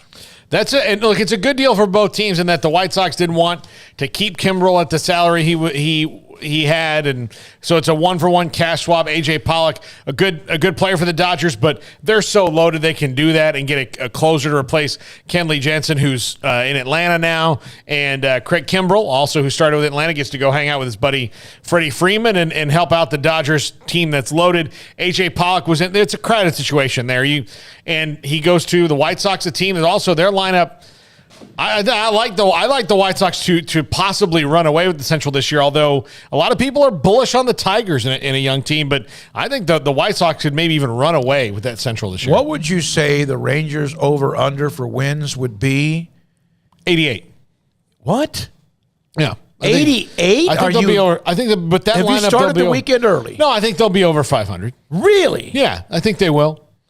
See, it's been so long, I'm like nervous to think they've that got way. good play. I mean, look, you add Seager and Simeon, as long as those guys are in that lineup together, that's going to, like Jared Sandler said, make everybody better. Adolis Garcia is still there, who had a really good last year. If he can come close to repeating that, that's 3 good hitters in that lineup. Mitch Garver, who they brought over from the Twins, in the Kiner-Falefa trade. He appears to be steady behind the plate and good in a good enough. I mean, he's 256 last year as a catcher, which is like hitting 305 if you're a left fielder. So, yeah, I mean, I think that they've got enough protection in the lineup. Their pitching is not going to get anybody really excited past John Gray, probably, but they've got some young guys. So I think they can. I think they can be. I don't think they're going to be in the race in the AL West. Although the AL West isn't that great. I mean, the Angels are still going to be the Angels. I mean, they've got the 2 best players in the whole American League, and they're still kind of meh. You know what the highest Mariners might over-under be for pretty wins good, in a season by Vegas? Astros will be pretty good. You tell me, who has over-under, this is by DraftKings, Major League win totals for the 2022 season? Well, Which Dodgers? American League team first? The Blue Jays. Blue Jays 92.5. Yeah, Blue Jays, yeah. I would say so. They're going to be And really then good. 3 teams at 91.5. White Sox, who you mentioned, Astros, and then also the Yankees. So the Rangers would be right. The Rangers are 74.5 right here. I'll take the over on that. Okay. I'll take the over. I'll put them at, 88 might be a little industrious, but I'll take him at 500 and a little better. Dodgers 97.5. Next team in the National League, Braves and the Mets 90.5. And you wonder if the Mets now, because of DeGrom. I'll knock down the Mets until, because you think about Scherzer, DeGrom 1-2 punch there. That's pretty salty, but now with DeGrom not being there, that's gonna change a lot of things. He's really, really good. I love seeing records, bro. I don't like to see them just crushed like they were with the home run records, but I'm not against seeing records broken. It's kind of nice to be around when you see Henry Aaron hit his 715th home run to break Babe Ruth's record, as much as some people wanted to run away and hide. I love seeing when I was live with Denny McLain won 31 games in 1968. Bob Gibson 1.12 earned run average. The mound was raced. I don't mind seeing records broken. I don't know if I'll ever see anyone hit 400 because I wasn't around when Williams did. And I know Tony Gwynn made a run at it. I know that Larry Walker got Boggs made a run at it. Yeah, Walker. Larry Walker in the strike year, remember, was really going at it. So, yeah, Todd Helton had a good year where I think he wound up hitting in the 380s. But I'm surprised. Ichiro, I think, had a good run at it for a little bit where you thought, okay. But even then, if a guy is hitting that well, eventually his average is going to dip because they're going to find ways to pitch around him. Right. No offense to Ted Williams, he hit 400, who's the greatest hitter ever. But if the video capabilities existed back when he hit 400, it probably wouldn't have hit 400 because they would have, there would have been a coaches assigned to find out what pitches we throw to him. Yep.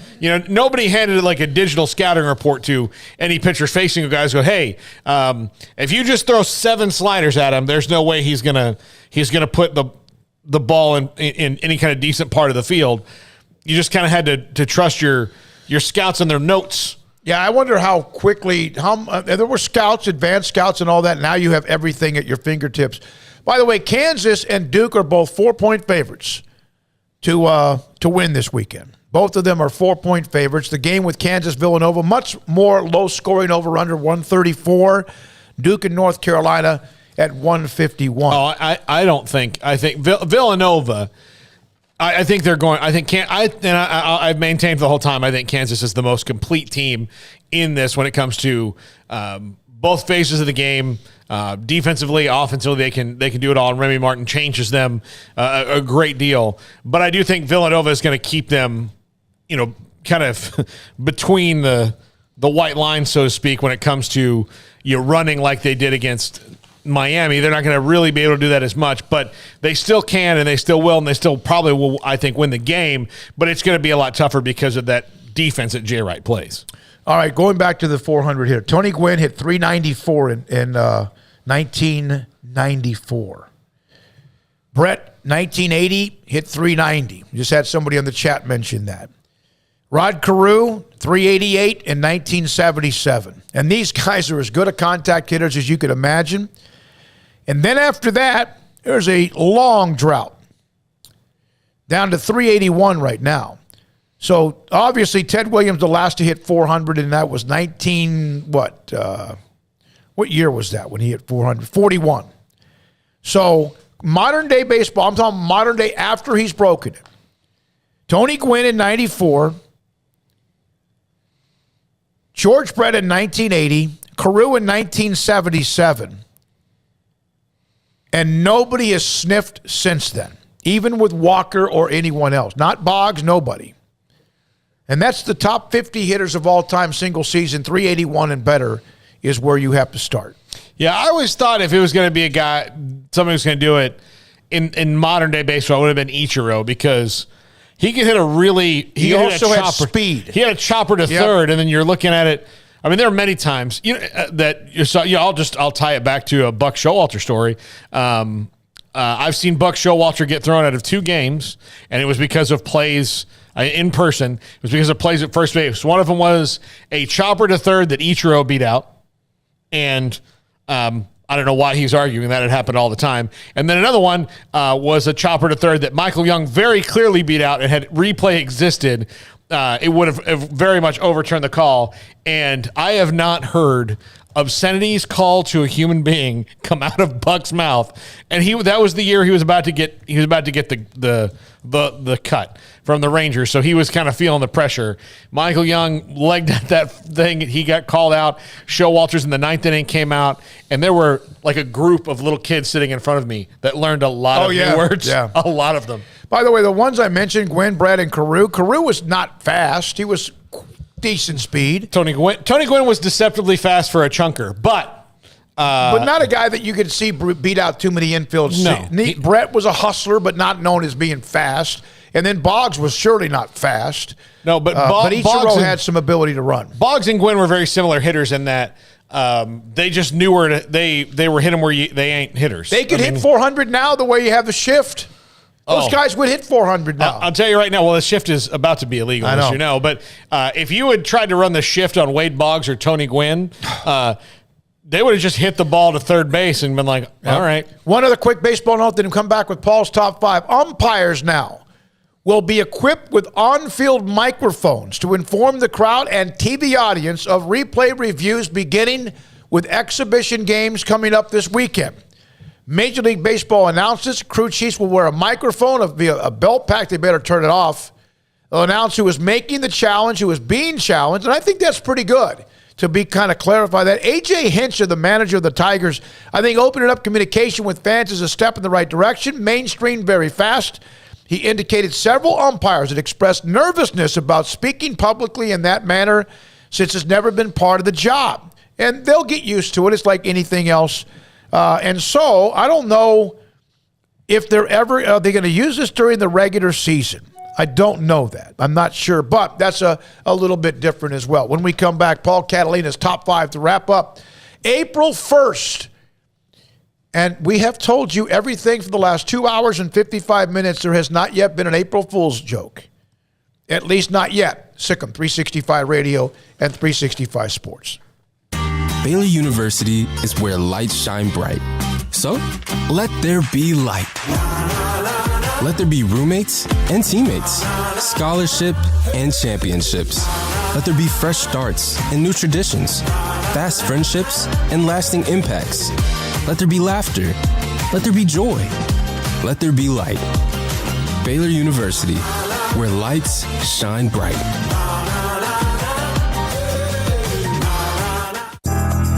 Riverbend Liquor and Wine, Lakeshore Drive at North 19th Street in Waco is a hidden gem. They've got a great selection of spirits, wine, and the most extensive selection of craft beer in Waco in their gorgeous walk-in fridge. And they have an amazing array of high-end bourbons like Pinhook, Weller, Buffalo Trace, Brush Creek, Hotel, Garrison Brothers, Thomas S. Moore, Hooten Young, and Bardstown. Great customer service and a convenient and speedy drive-through window. Riverbend Liquor and Wine. Find out more on Facebook and Instagram.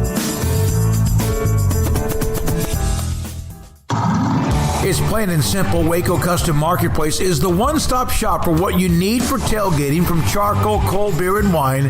And, of course, customize your order with brisket, tri-tip, sausage, wings, smoked pork tenderloin, country-style or pork spare ribs, marinated beef and chicken fajita meat, ground beef and chili, meat, hot dogs, and burgers, buns, seasoning, sauces, chips. There's fresh baked bread and kolaches every day, breakfast sausage links, and you can also customize your favorite cut of steaks from Select, Choice, or Prime, bacon wrap fillets, ribeyes, New York strips, sirloin, T-bone, and porterhouse. Full service butcher shop includes pork, poultry, beef, chicken, and seafood, serving Waco restaurants and families since 1940. Your one-stop shop for beef, pork, poultry, and seafood needs. Waco Custom Marketplace, 425 Lake Air Drive, or WacoCustomMarketplace.com.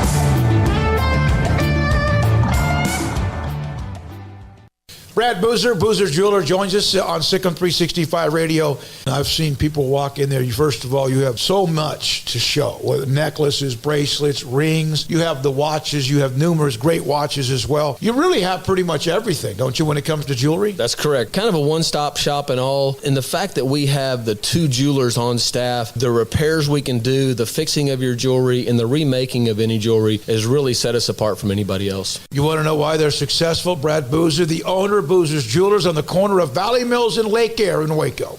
With so many companies and policies out there, it gets so confusing shopping for insurance, and I never know if I'm getting the policy that's right for me. Luckily, I met the team at the Niche Group Insurance Agency. With the Niche Group, you can go to one company and get access to coverage options from many insurance carriers, and you get to speak to a real person about your specific coverage needs. With the Niche Group, I know I'm getting the right coverage at the right price. If you need insurance, talk to the experts at the Niche Group at 1-800-258-8302.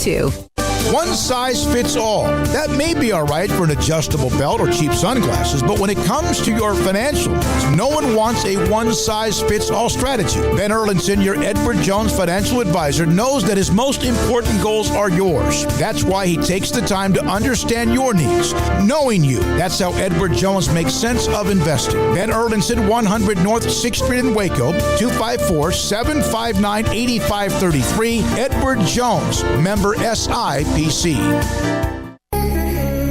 Welcome back to Sikkim 365 Radio. This is Paul Catalina's Top 5 at 5:55, presented by Champion Salon and Barber. To book your appointment, go to championsalonandbarber.com. Not only am I a frequent Champions customer, but Jack has gone. Armstrong and I have the same barber. We have Cameron. He's great. It's fantastic. And there's great, I mean, it's not just him, but everybody there is good in 2 locations. And one downtown, one in Woodway. Armstrong, I'm going to need your input on some of these, especially this 5th one here. But these are top 5 conundrums about the Final Four. And these are mostly me, but maybe some other fans have them. Number 5, why don't I like Brady Manick? I don't know why I don't like him. I mean, I guess... the game I saw him in person, he got ejected for throwing an elbow. But normally it doesn't bother me. I didn't have a problem with Bill Lambier, and that's what he did. But there's something about Brady Manick that I don't like. Well, he looks like a crazy man. Maybe it is. I don't know. What do you think it is, Armstrong? I wouldn't like him if he wasn't for North Carolina. I think he's just too animated. People just don't Maybe like that's what players who are super animated because then it stirs up some emotions. Have you seen his facial changes or his hair changes since he was a freshman at Oklahoma? Yeah. He was a pretty good player, though, Yeah, that's a nice transfer for North Carolina. I don't mind him. I mean, I know that Baylor fans got a little fed up with him, but R.J. Davis was good. Baycott was okay. Manick won that game for them, and then almost lost it, too. Yeah. His presence was keeping them, blowing them out, and his absence was what turned the game around. Number 4, should we be sad there's no Cinderella? No, because there's usually not. Yeah. But I mean, I think maybe a lot of fans might be feeling a little sad because St. Peter's, if you're one of these people who's like, I just want to see a double-digit seed win this thing, I really want it. St. Peter's got as close as anyone has ever had into doing that and then didn't, because they ran up against North Carolina, who has completely reinvented themselves of the second half of the season. There haven't been many double-digit seeds. St. Peter's obviously was one of them. LSU was the first. And I remember that was kind of a gritty team. They were 11 seed. George Mason, Virginia Commonwealth. Syracuse was a 10 seed. Loyola Chicago 4 years ago. And UCLA last year. Yeah. They were a play-in team. Yeah. But it's hard to, UCLA, you feel like, but again, it's UCLA. No, but that was a hell of a story because they were a first 4 in. But Loyola Chicago, Cinderella. Syracuse, no. Virginia Commonwealth were, there aren't many. Yeah. St. Peter's had their run. How about the entire team showed up? For Shaheen Holloway's press conference. For Shaheen Holloway's press conference at Seton Hall. That was pretty cool. Also shows you how small the state of New Jersey is. Yeah, that's true. Not that big of a problem for them to go. Number 3, which blue blood should you pull for? I mean, if you're a fan, like, who do you... Oh, look, I know in my house, there's only one acceptable answer to this question. So I have to recuse myself because I'm cheering for Kansas. And I say that, and normally, if I don't have a dog in the hunt, I don't have a dog in the hunt. But I have a dog in the hunt. It's my personal happiness. I don't care who wins. I guess I'm going to go against the anti of all and say I'd love to see Jay Wright and Villanova win. I like him. I like him a lot. I like that program. They're a new up-and-coming type, blue blood, like trying to get to that point.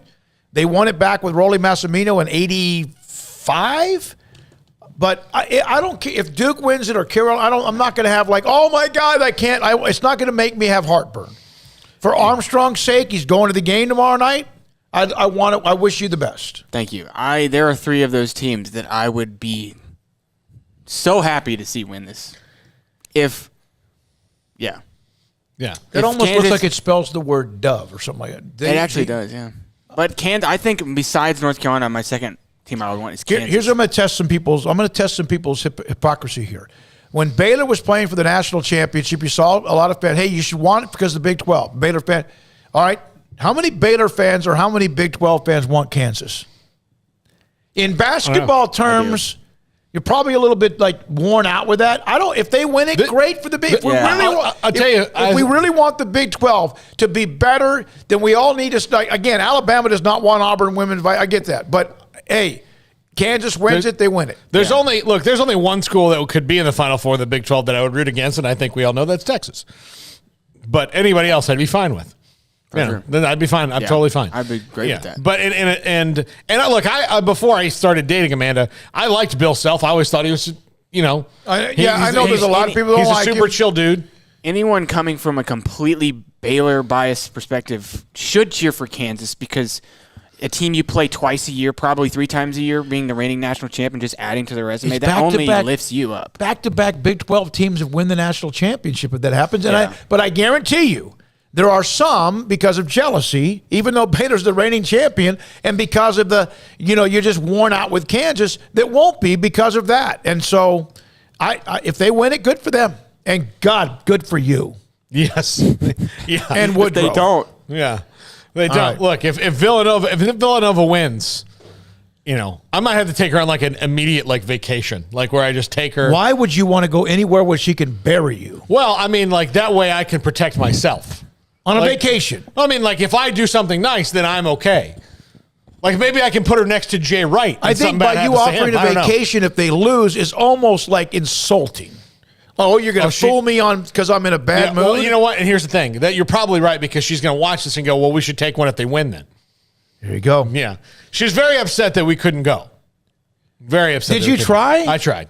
$1,500 a ticket? It was just too steep. $5,000 a ticket. It was just too steep. I mean, even Armstrong, can you share how much yours was, or is that against how much my ticket was? Yeah. I actually have no idea. All right. Yeah. All right. So what would have been too much? Well, it's not that. It's it's going and staying through the weekend at a hotel, which, I tried to get a credential so that, so I could cover it for us too. That's against the rules. No, I mean, I was going to get a credential and cover it for us, but I mean, we were out of that a long time ago where we would even been in the, the circle. Sleep in the car. I should have sold my ticket and then it would have paid for my college.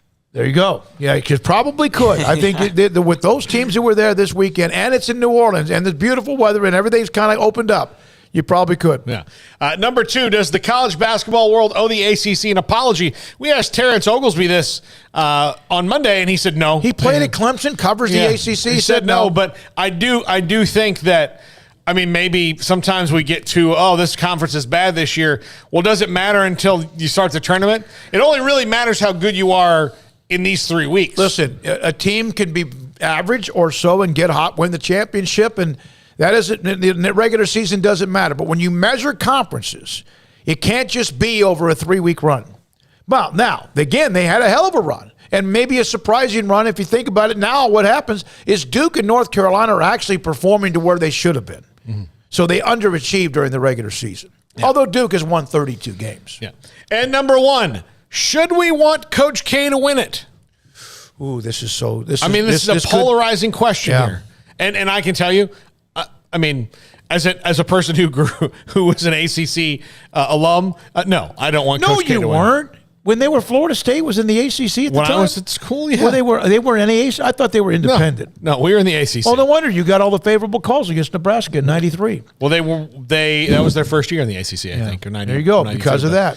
But yeah, they were in the ACC, and so I don't know. I mean, I've booed him too much in person as a student to where I could just turn around and like him now. He's one of those that when I was young, when he was younger, dislike him personally, but he took over a program that used to be the cute and cuddly. Yeah. They used to be they're so cute, Duke. Then they beat UNLV when they were unbeaten, went on to win the national championship. Then they became the evil empire. And there's a lot of people that just don't like Duke because they're snotty and arrogant. At least there's a perception. That doesn't mean that's true. Tell you, 19-year-old Paul said some really rude things to Steve Wojciechowski. So really rude. There are certain schools that get kind of that, that perception. And he became the evil empire. But you know what? I got to say this, whether you like him or not, the son of a gun's in the Final Four, had no idea they were going to be there. He has a team that probably underachieved a little bit towards the end. The loss to North Carolina woke him up. North Carolina, if Duke wins the national title, blame it on the Tar Heels. That's actually because they slapped them into reality. That's actually very true. It's very true. All right, Paul. If you like joy, you should not want Coach K to win. If he wins if you like things that are good and happy, you should want Coach K to lose. Look, Armstrong. Yeah, but there's a lot of things that aren't good and happy anymore. Yeah, as a person who is look at that picture. Very petty when it comes to sports fans or sports teams that I don't like, I can support you in this, buddy. I can allow your pettiness. Because I can out-petty you. It's a completely, there is in no way am I even remotely trying to be unbiased or have journalistic integrity. You don't have to. When it comes to fandom, the journalistic integrity goes out the window. Yeah. Okay. I just wish that one day, while I still am in journalism or in broadcasting, that any team that I like puts me in a position to maybe cross that line. Because right now, I never have to worry about that. Because my teams all suck. All right, Paul, very well done. Nebraska. Here's the thing. Nebraska's the best one. Do you know that there was some sort of a site? It's tough. Exactly. There was a site that put up the top 130 combination of men's basketball and football rankings. They were 125th. Ugh. Their basketball team was worse than that god-awful 3-9 football team. That says it all. All right, for Paul Catalina, Craig's back on Monday. Emery Winter, thank you. Jack McKenzie left a little bit earlier. Armstrong, and please drive safely and be smart. Good luck to your Tar Heels this weekend. I'm David Smoak. Thanks to our amazing sponsors. We're coming up on year number 2 anniversary of this show on April the 6th of 2020. That's next Wednesday. Enjoy the Final Four. The Masters next week. It's going to be fun. Can't wait to see you again Monday. Have a great weekend. Good night, Sikkim 365 Radio and 365 Sports.